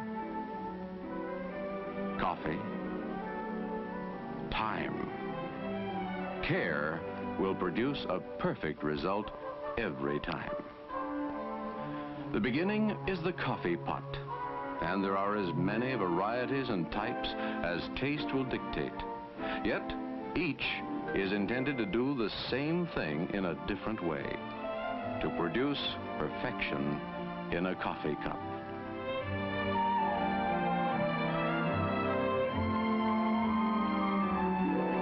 To make a good cup of coffee, your coffee maker must be clean, free from all remembrances of that last pot of coffee, ready to begin its work anew, fresh and really clean. Water. Into 100,000 pots an hour, water flows in the coffee making process. Water. Too much or too little? Boiled first or later, or not at all? For how long? And yet, there is only one correct way. Water, the first element, carefully measured, clean and cold. 3/4 of a measuring cup for each cup of coffee, then brought to a full boil.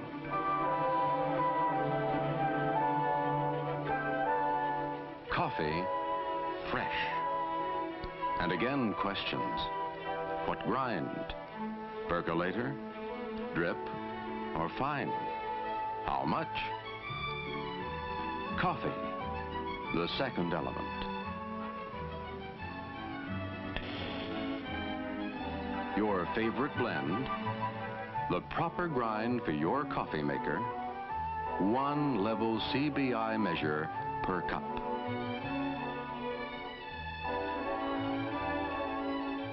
This, found in many homes, is the same as this, a Coffee Brewing Institute approved measure. So whether you use one or the other, the measurement will be the same, and it will be accurate.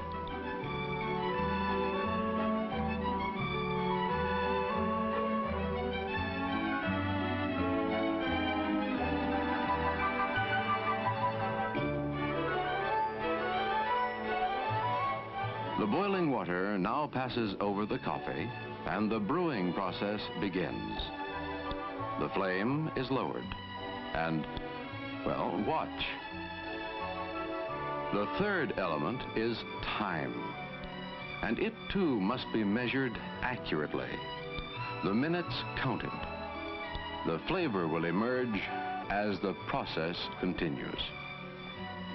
The taste of coffee heightens and increases until all that is good has been extracted. In this method of brewing, percolator, 6 to 8 minutes over gentle heat, and then the liquid is coffee.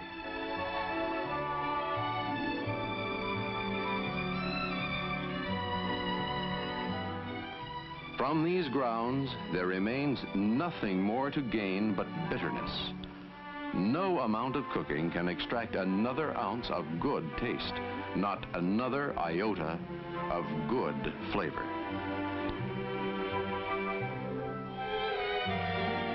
In the drip method, the coffee is measured and placed in the pot.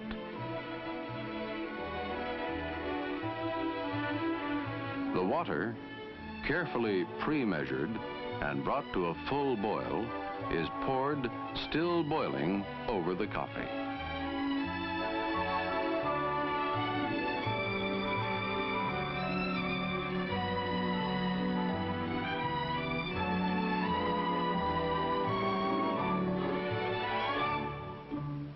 The time?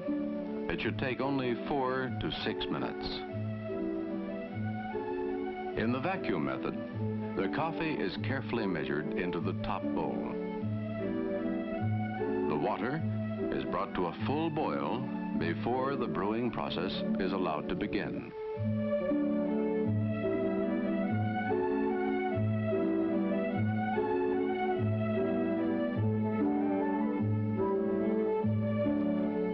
The time? Not more than 3 minutes after the water and coffee are in contact.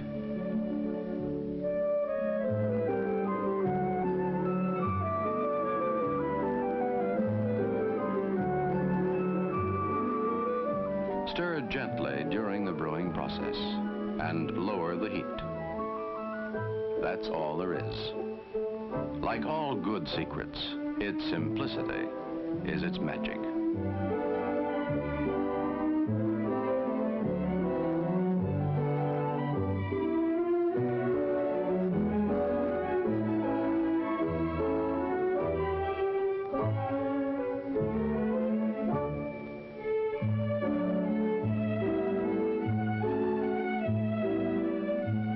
The incomparable goodness of coffee has now been captured in a cup. It has substance, a body to go with its aroma and its taste. When prepared this way, it will be perfect every time. 3 magic ingredients. Water, fresh and carefully measured.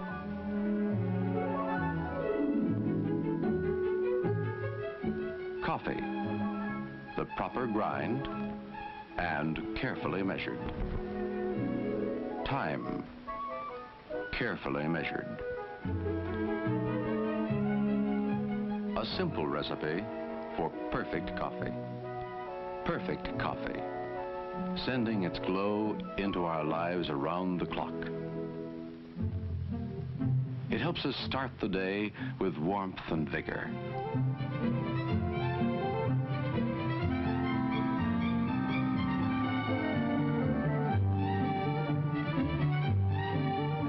It is a pleasant spur to the morning's work.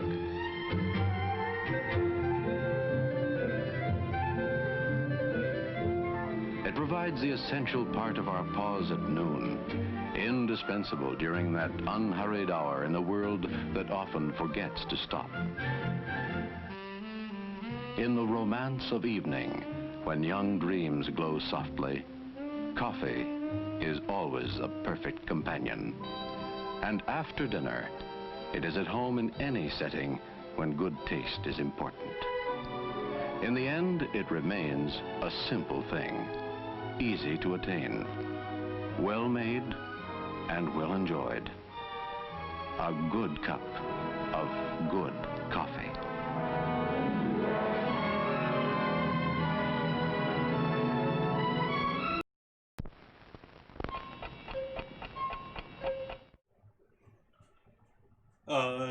So Shoemaker is, I set this up beginning of this month, so it means since I started this towards the beginning of the month, you have less than 1 hour of active viewing. In other words, you know, like keeping active in chat. So it's the absolute lowest level, but it's only like a week or so since you haven't been around.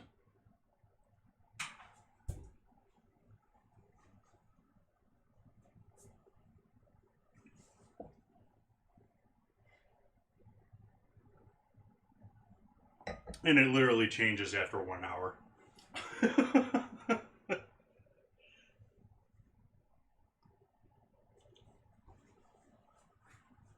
So So we still got our pork going here.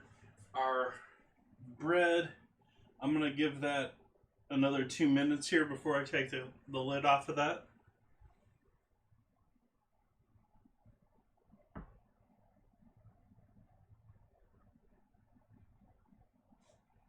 Well, I'm also, in my defense, I've set up the point system to be long-term here. You know, like, I'm planning to do this monthly on a repeated basis, and so, I mean, I've only got like maybe 15 people here that are going to be in the first month able to grab tickets. But at the same time, they're going to be cumulative. I'm not going to be deleting them at the end of the month, so.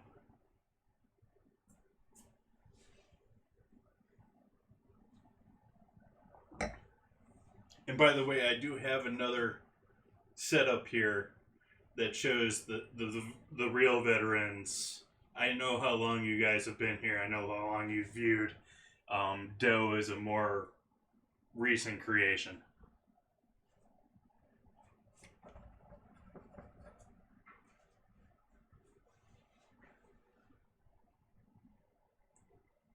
No worries, Kirby. Thanks for stopping by. I'm gonna take the lid off of that bread now. I'll give you guys a look at that bread if you're still lurking here for a second.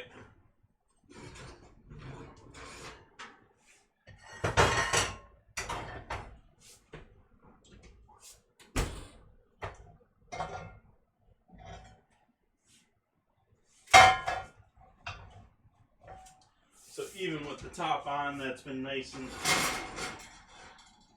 starting to brown there.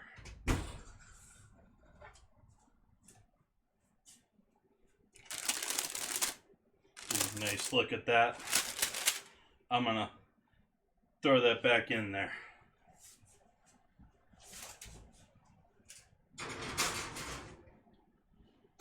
I'm actually gonna give that another 20 minutes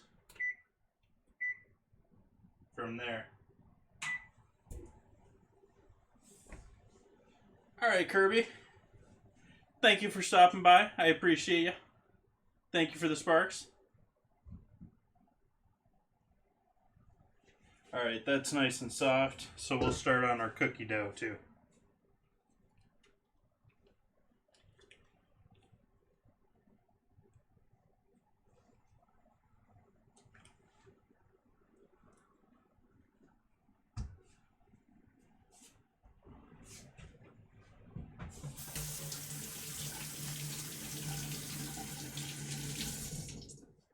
I got the command wrong there, you wizard, but I'm going to give you your 20 dough back.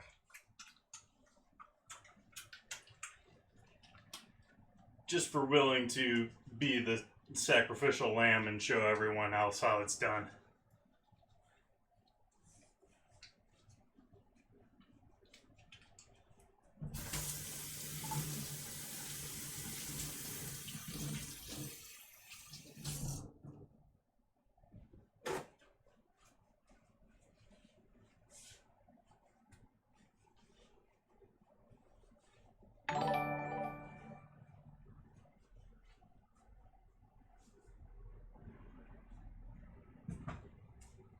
Nice.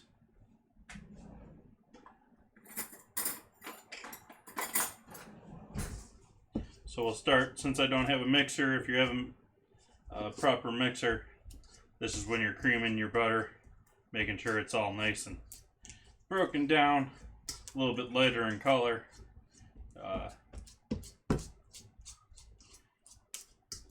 It's probably actually been re-emulsified. I don't know the whole science here.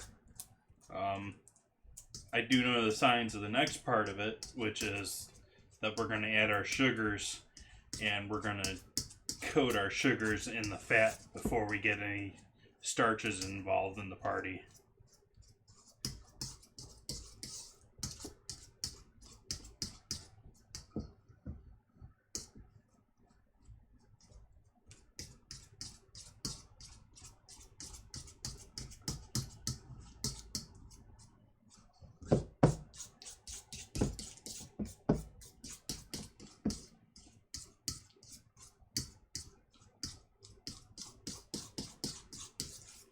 Well, the points are sort of pointless to me. So, much like many other viewers, I might join in the party, but if I win, everyone wins.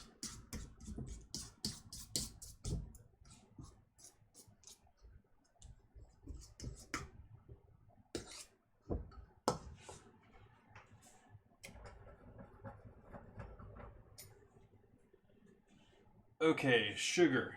Let's see how much sugar we need. I just assumed we needed a stick of butter.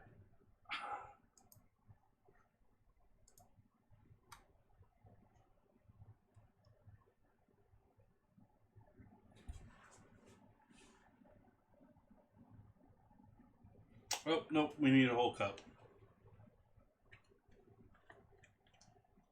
Good thing I grabbed 2 sticks. Which means I should actually... No, this is going to be more of a project than I thought.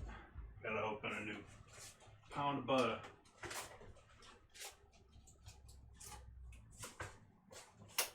Defrost a little bit more. I have a partial stick already defrosted. Good to leave yourself at least in a kitchen like mine, a stick of butter defrosted.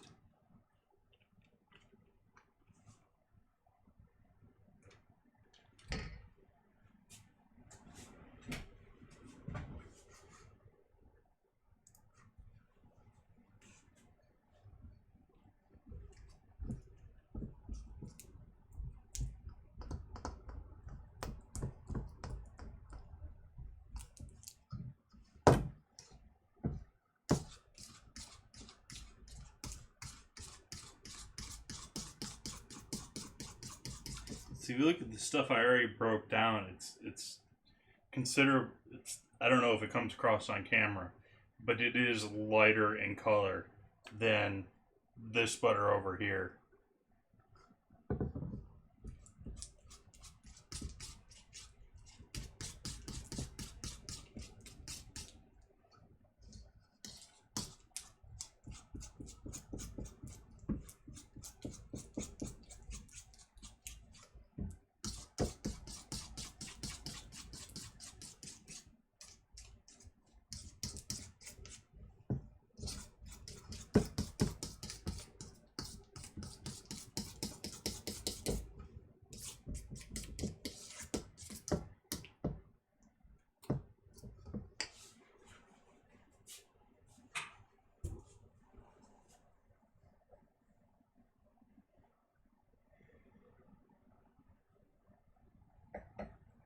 Leaving myself, I'm down to 1 glass in here now.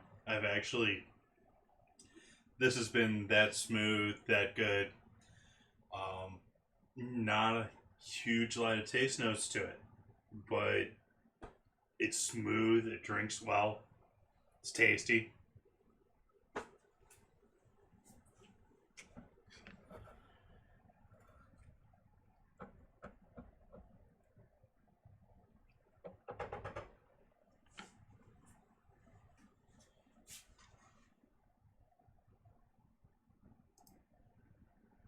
I just finished, as far as the Patreon goes, I now have all of January and half of February uploaded.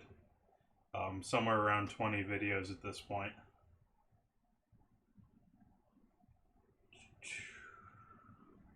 Where's our sugar? 3/4 cup.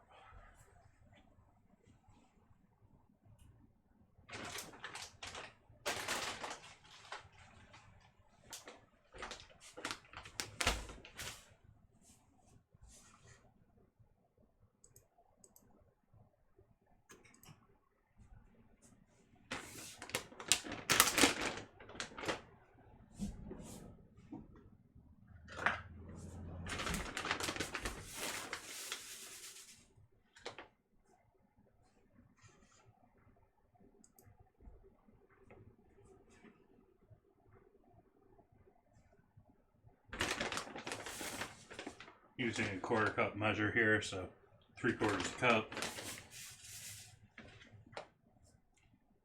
Granulated sugar, we'll work that in first.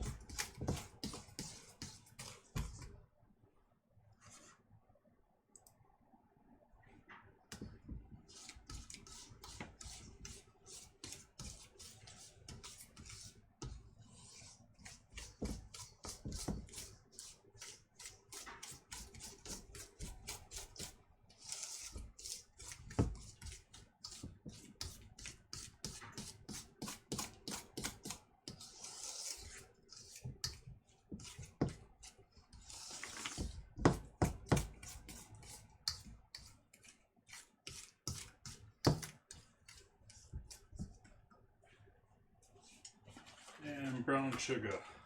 I think I need 3/4 the cup of this as well. Keep switching between being able to view chat here and viewing what the recipe is here. Yeah, 3/4 brown sugar.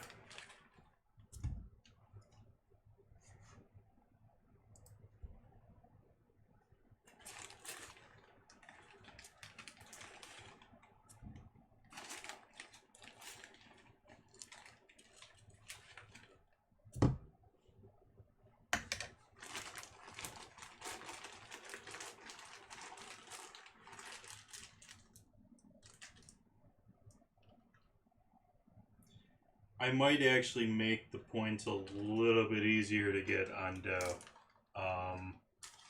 Right now, I originally intended it to be about 2 hours of dedicated viewing to get a ticket. And the average right now is about 6.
I think we're probably to eggs here.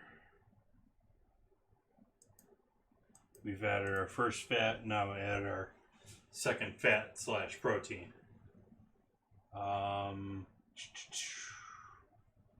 Just 1 egg.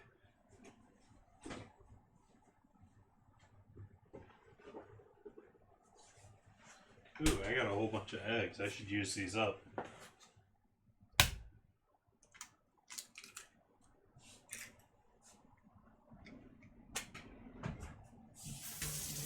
And I have plans out until nearly end of the month here, which means I'm probably having eggs for lunch a lot lately.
Salt. I'm going to add more than the recipe calls for. Because, yeah.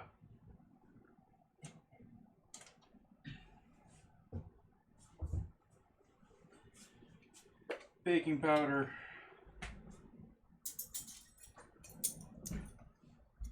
Oh, baking soda.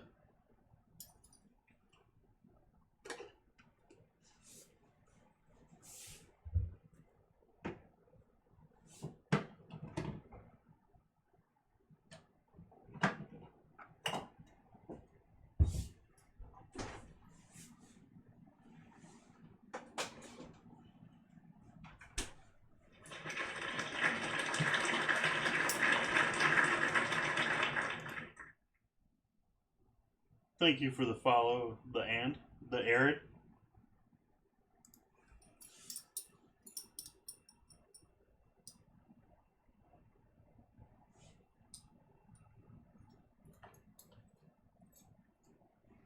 One teaspoon on the baking soda.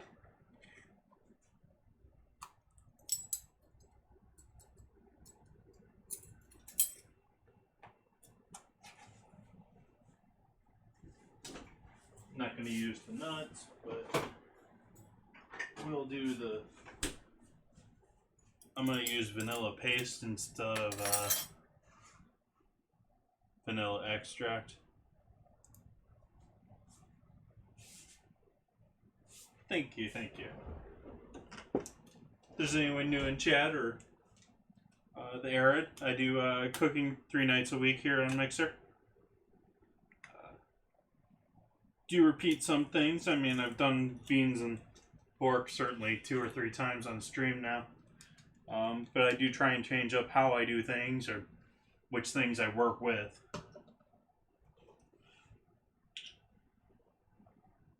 And I've certainly done chocolate chip cookies before, but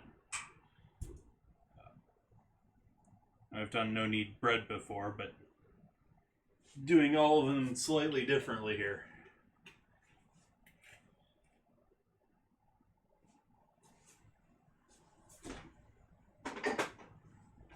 That's true on one hand, you wizard, but I'm always trying to try different things. At least that's what interests me.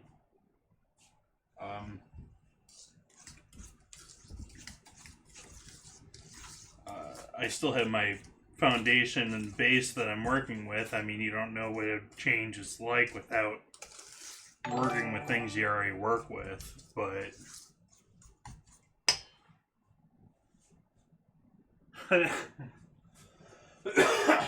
that doesn't surprise me. And Thanksgiving time, that I think that's a standard in America too. I've done beef stew a couple of times. Let's see how much flour we're using here.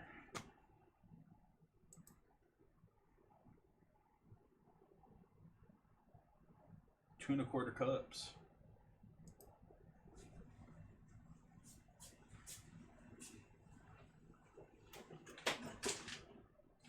I've got so much stuff on this top shelf of this. I really should redo my shelves over here.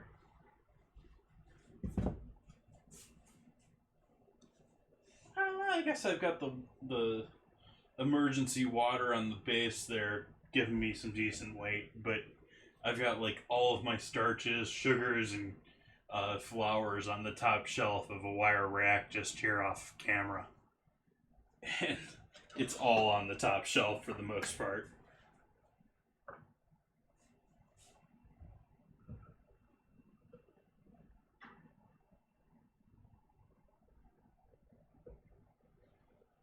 I'll eventually post a picture sometime on, probably on Twitter.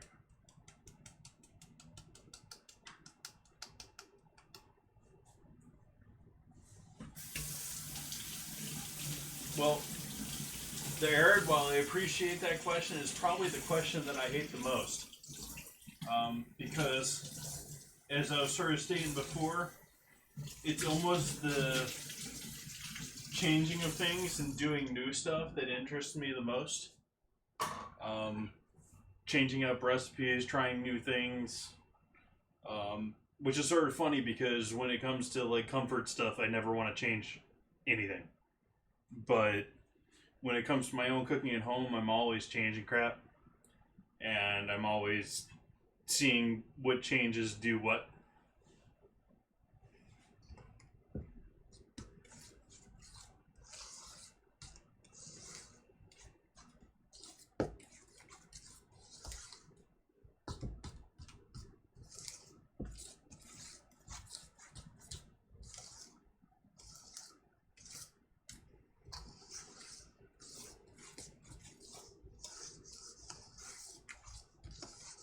And by the way, I would love to find out how you found me, because Well, I appreciate that question. I don't think I've seen you around here before.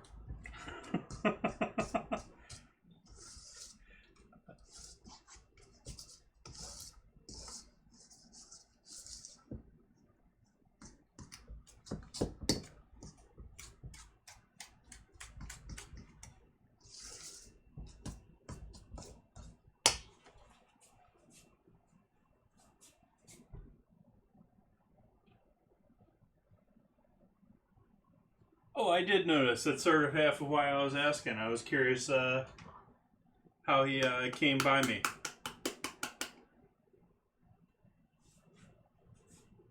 And I'm pretty sure I only added 1 cup of flour to this.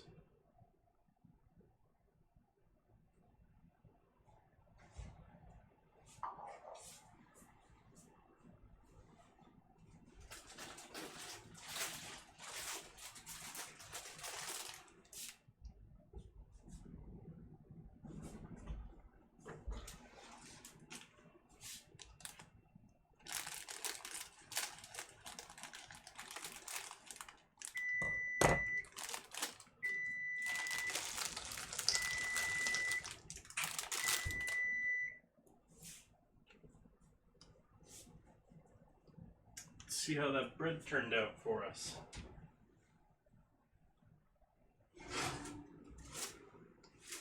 Oh yeah.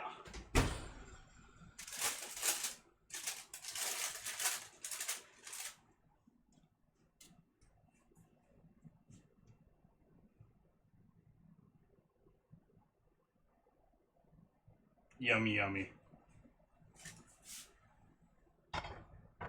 Set that in the stove here to rest and relax.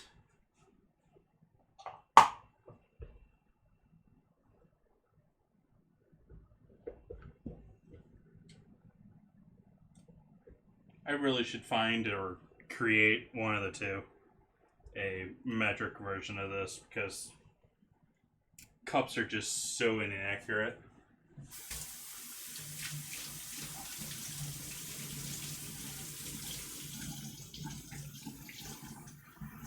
I really want to move towards like grams on pretty much all of my baking at this point.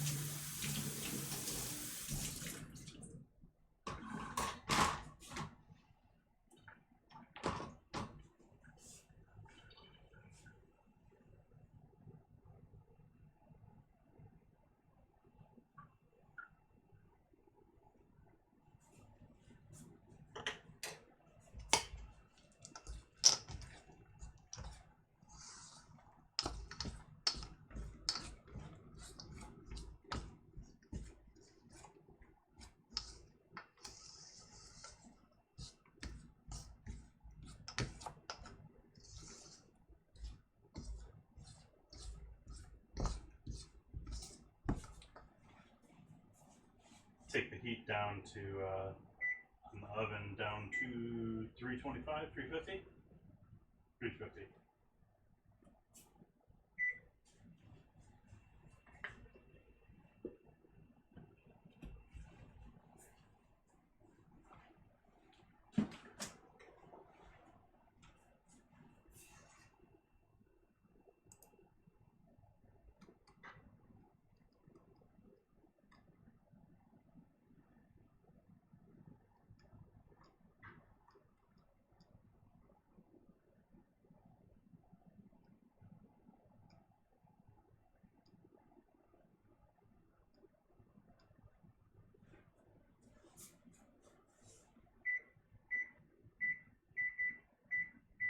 $375.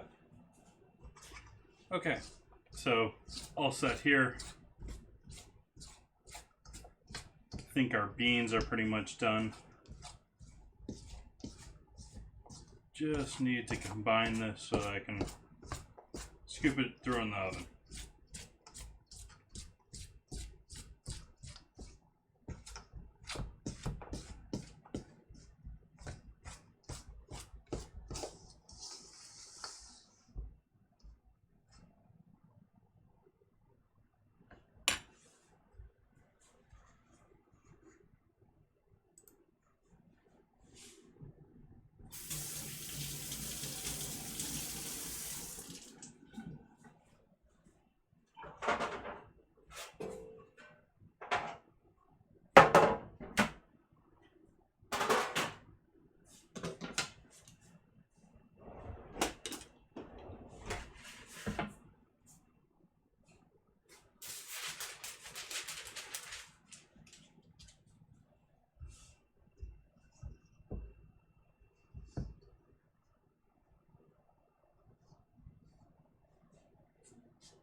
Wish I had a proper like ice cream scoop measure for this. They are like perfect for doing cookies.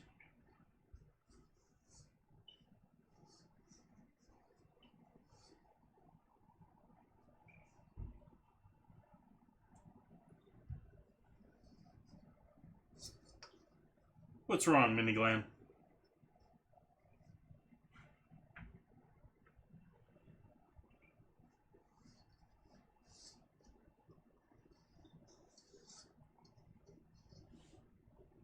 I'm cooking for myself here, so it's not like I'm contaminating this stuff for someone else.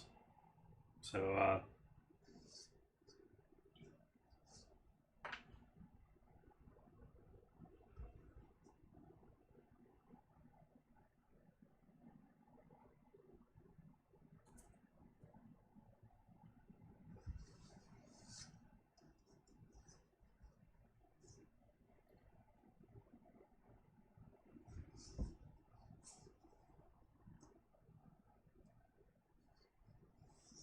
on top of the fact that it's all going into a 375-degree oven and is going to be absolutely sterilized.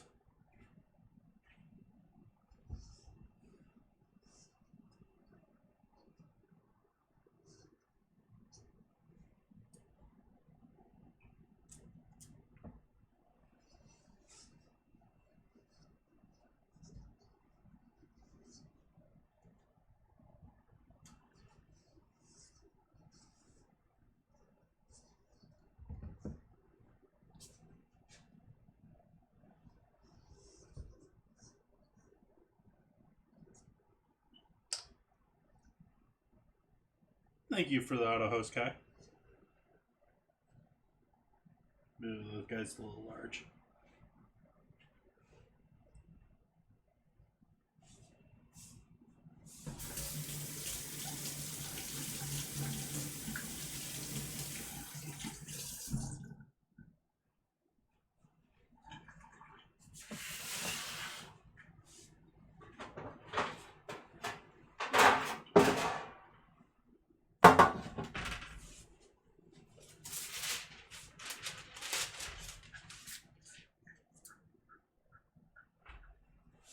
That could be. That could be. There are all sorts of strange people on the internet.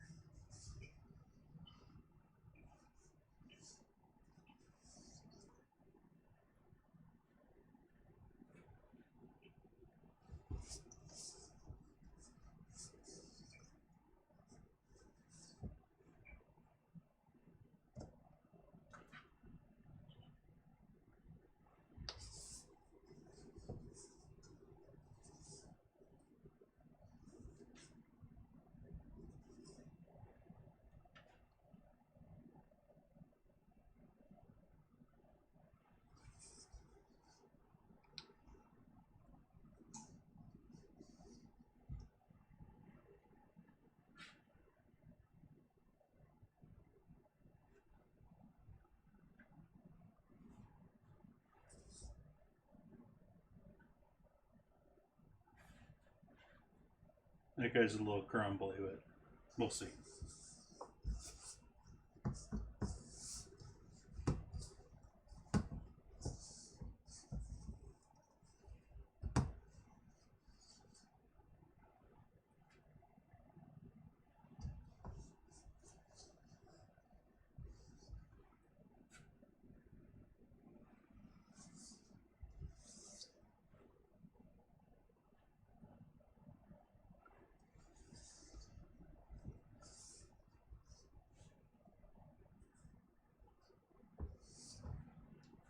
Actually worked it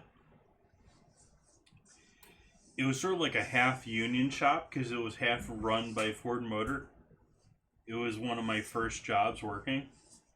And one of the ladies there, the people just called her the cookie lady because it was half run by Ford Motor and she was a union position job, and her position, according to the union, was only to scoop cookie dough and bake cookies. And so it was the only thing she would do.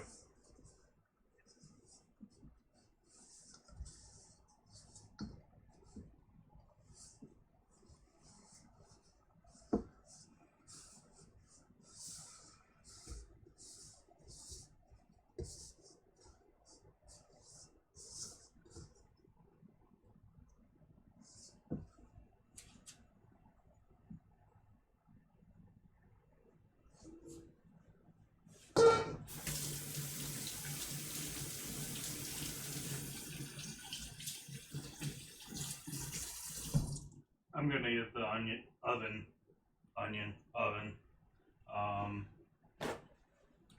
Another moment here to get to the right temp.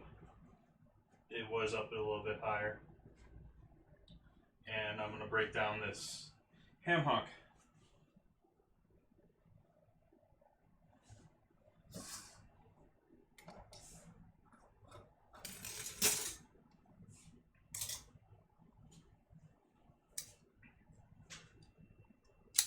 Move.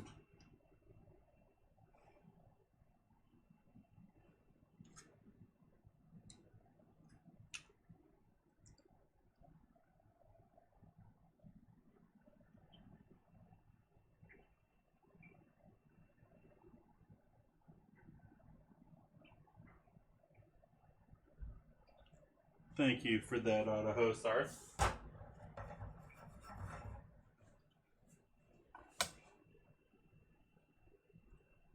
So you got 2 bones here. Really sort of worried about the rest of it. Should be pretty much good to go.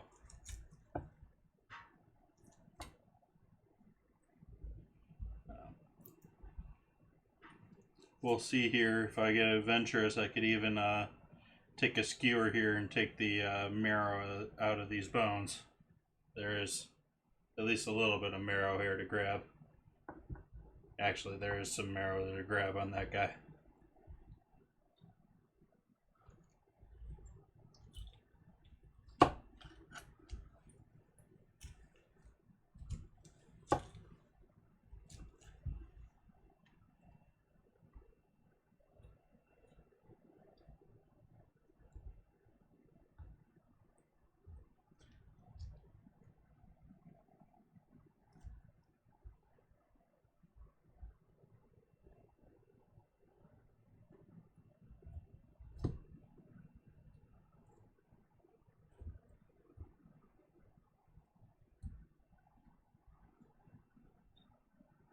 And I'm very happy with my options here.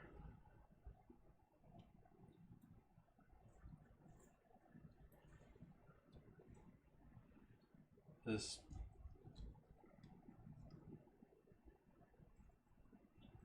bone is coming back together for the joint here at the top. Where you got the ball, actually.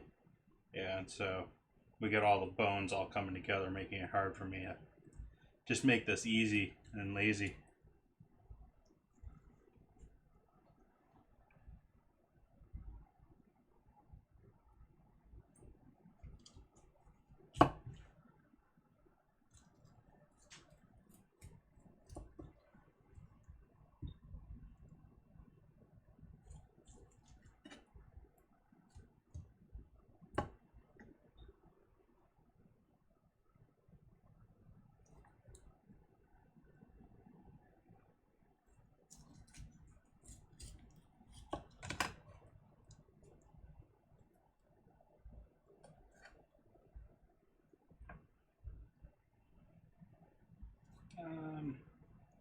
Gonna leave the rest of that.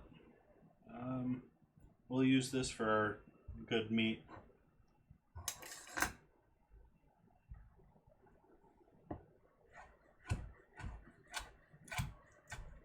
Which I will repeat, this is some of the most flavorful and best meat you will find on any animal. Hawk meat off of a pig is amazing. It's just sort of hard to do, and it's complicated pieces of meat. It takes longer to cook. I mean, it's just gorgeous.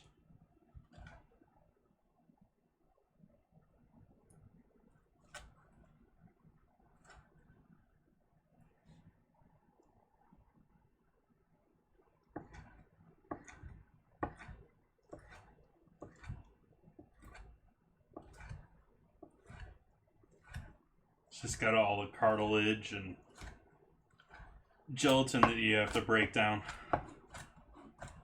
Which I'm still not done breaking down, even though the meat's pretty good, but there's still some more there that chopped up fine will turn out even better tomorrow.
Be right back.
So these two big boys I'm going to throw back in with the beans. They'll continue to flavor everything through tonight, tomorrow, and be easily discoverable and avoidable for any dinner tonight. And I'm going to add all that other meat back in there too.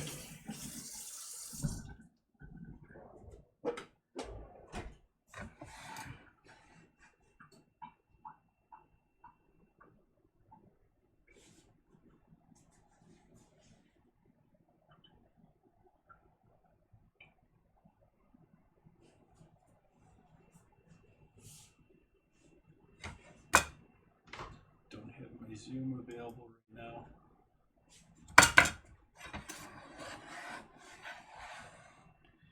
I redid my stream deck and I still haven't added the zoom on stove scene.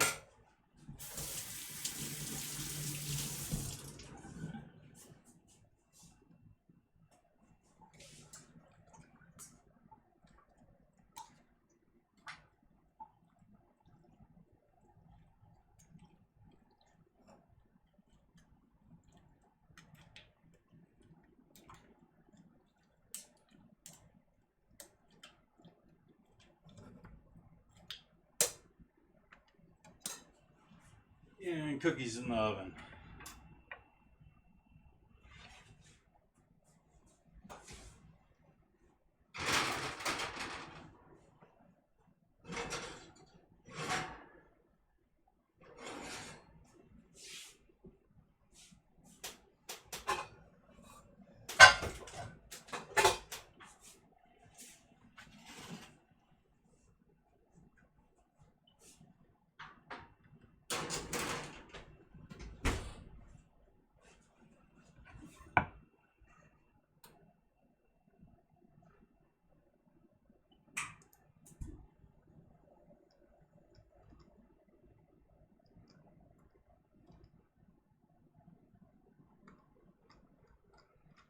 So we got about 8 minutes here, and everything will be done.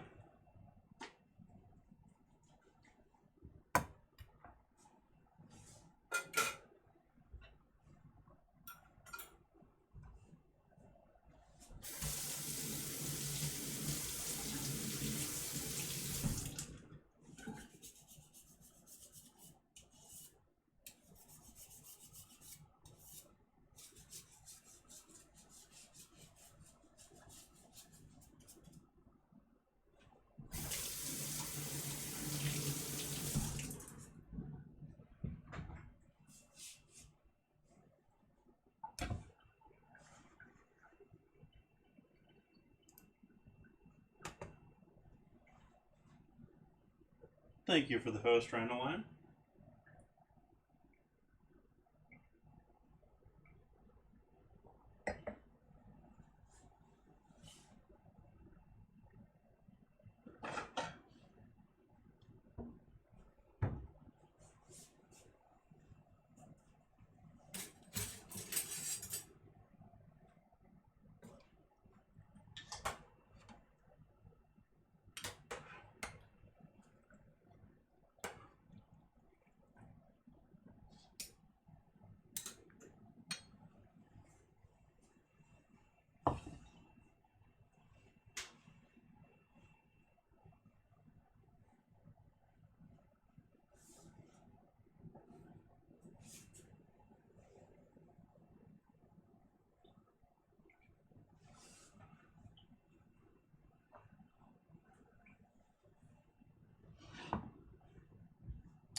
Take the bread out here, so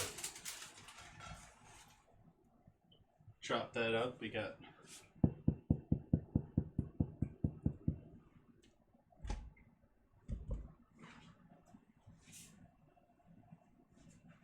nice crusty bread.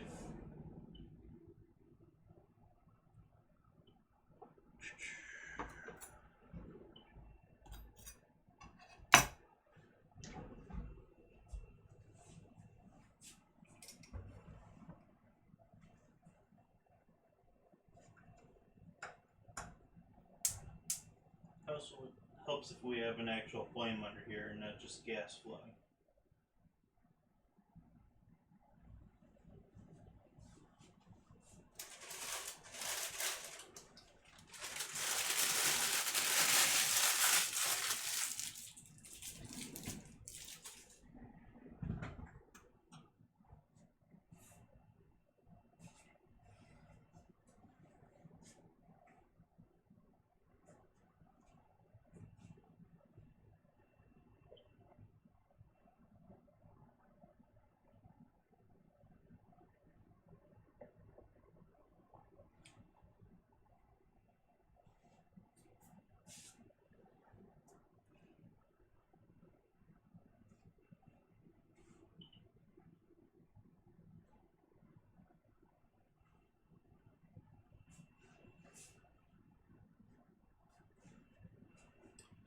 It's actually going to be 7 o'clock when this first batch of cookies is coming out here. So we'll probably wrap things up there.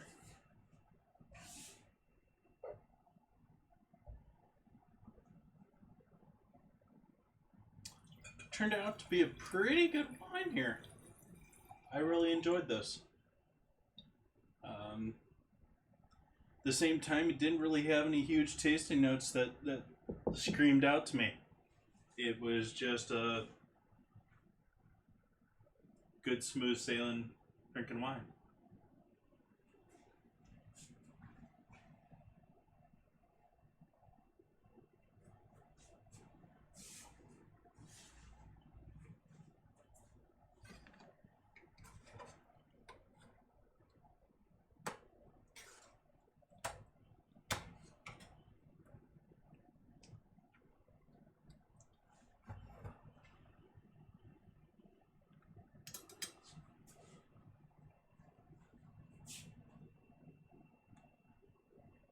Sort of odd because normally there's something that'll show up, you know, leather or tobacco or some sort of fruit.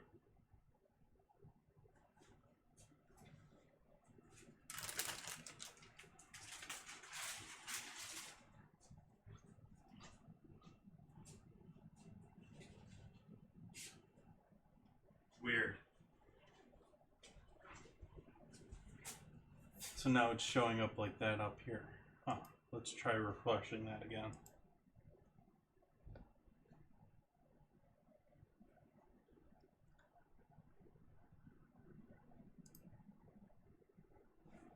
Now it reconnects. Is it now reading my voice? No, it's still reading probably the wrong microphone or something.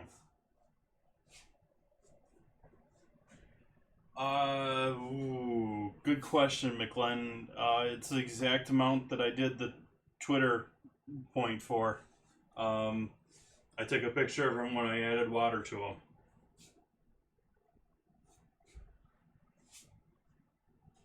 It's probably been in the ballpark of 24 hours.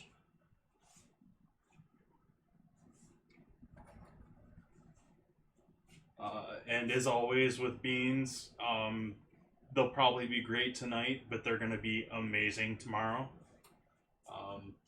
Like stuffing beans is one of those things that it just picks up more flavor the lot longer it sits there and dwells.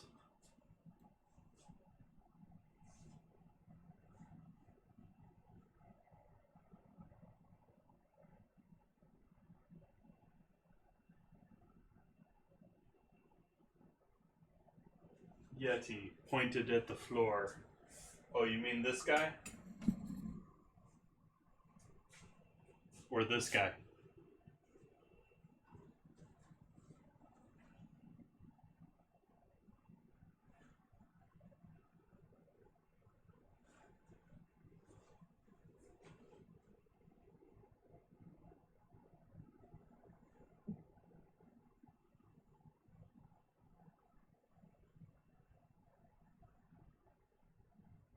Well, I have this one pointed more in this direction, not so much for my voice, but for the board, although it is my primary voice microphone. And this one I had pointed in this direction. Sorry for that probably loud noise there with adjusting things, so that it caught the stove. I do understand that it's not supposed to be.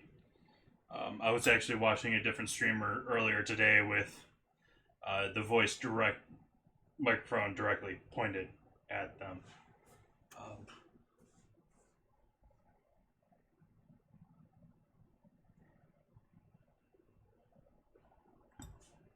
It's supposed to be from around here, not from here.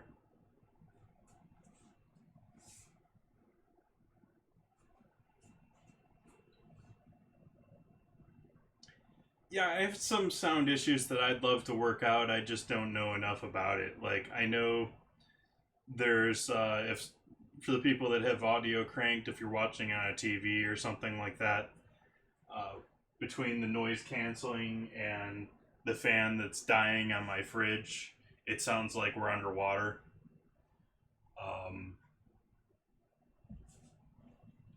But beyond that, I've been happy. But yeah, there are issues that I could improve, but I just don't know how to.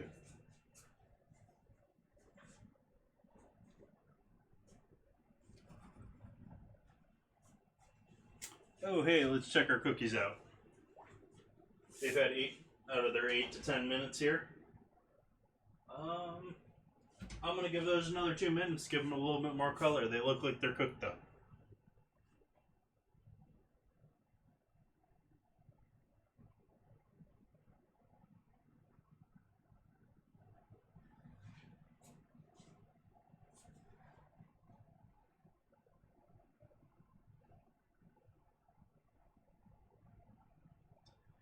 It's taken me probably 6 months to figure out, like ducking and stuff like that too between the two of them. I mean, I knew nothing about audio as far as professional mics and stuff like that starting into streaming. I still don't, but I know a lot more than I did before.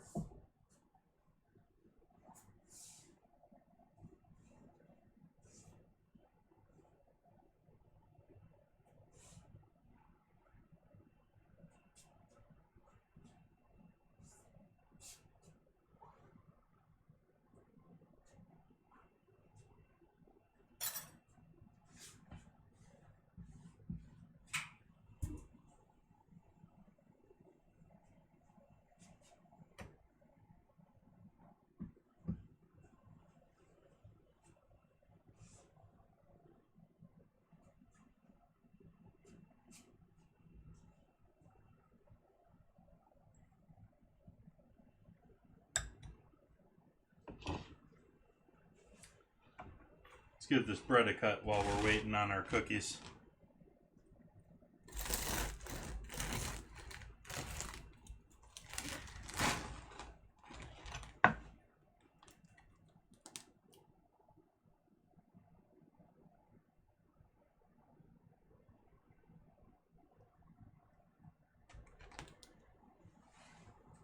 Now we'll pull out the cookies.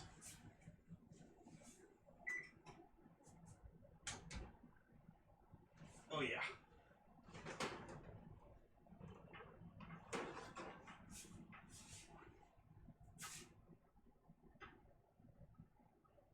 She'll go over here to the bigger camera. Couple of them kiss in there. Just one of them actually.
Got our nice crispy, crunchy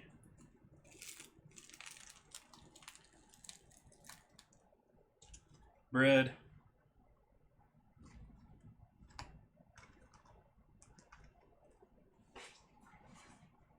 Take a photo of everything here and we'll call it a night. And I'll probably hand things over here to Rhino Lion, who just happened to host me just before his stream starts here on Friday. Probably be best garnished with a little hint of thyme here, but I don't think I have any lingering around. But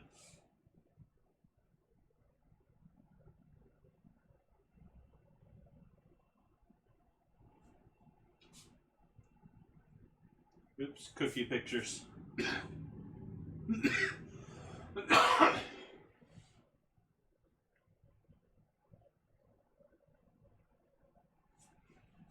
All right, so pictures as usual will be up on the Instagrams.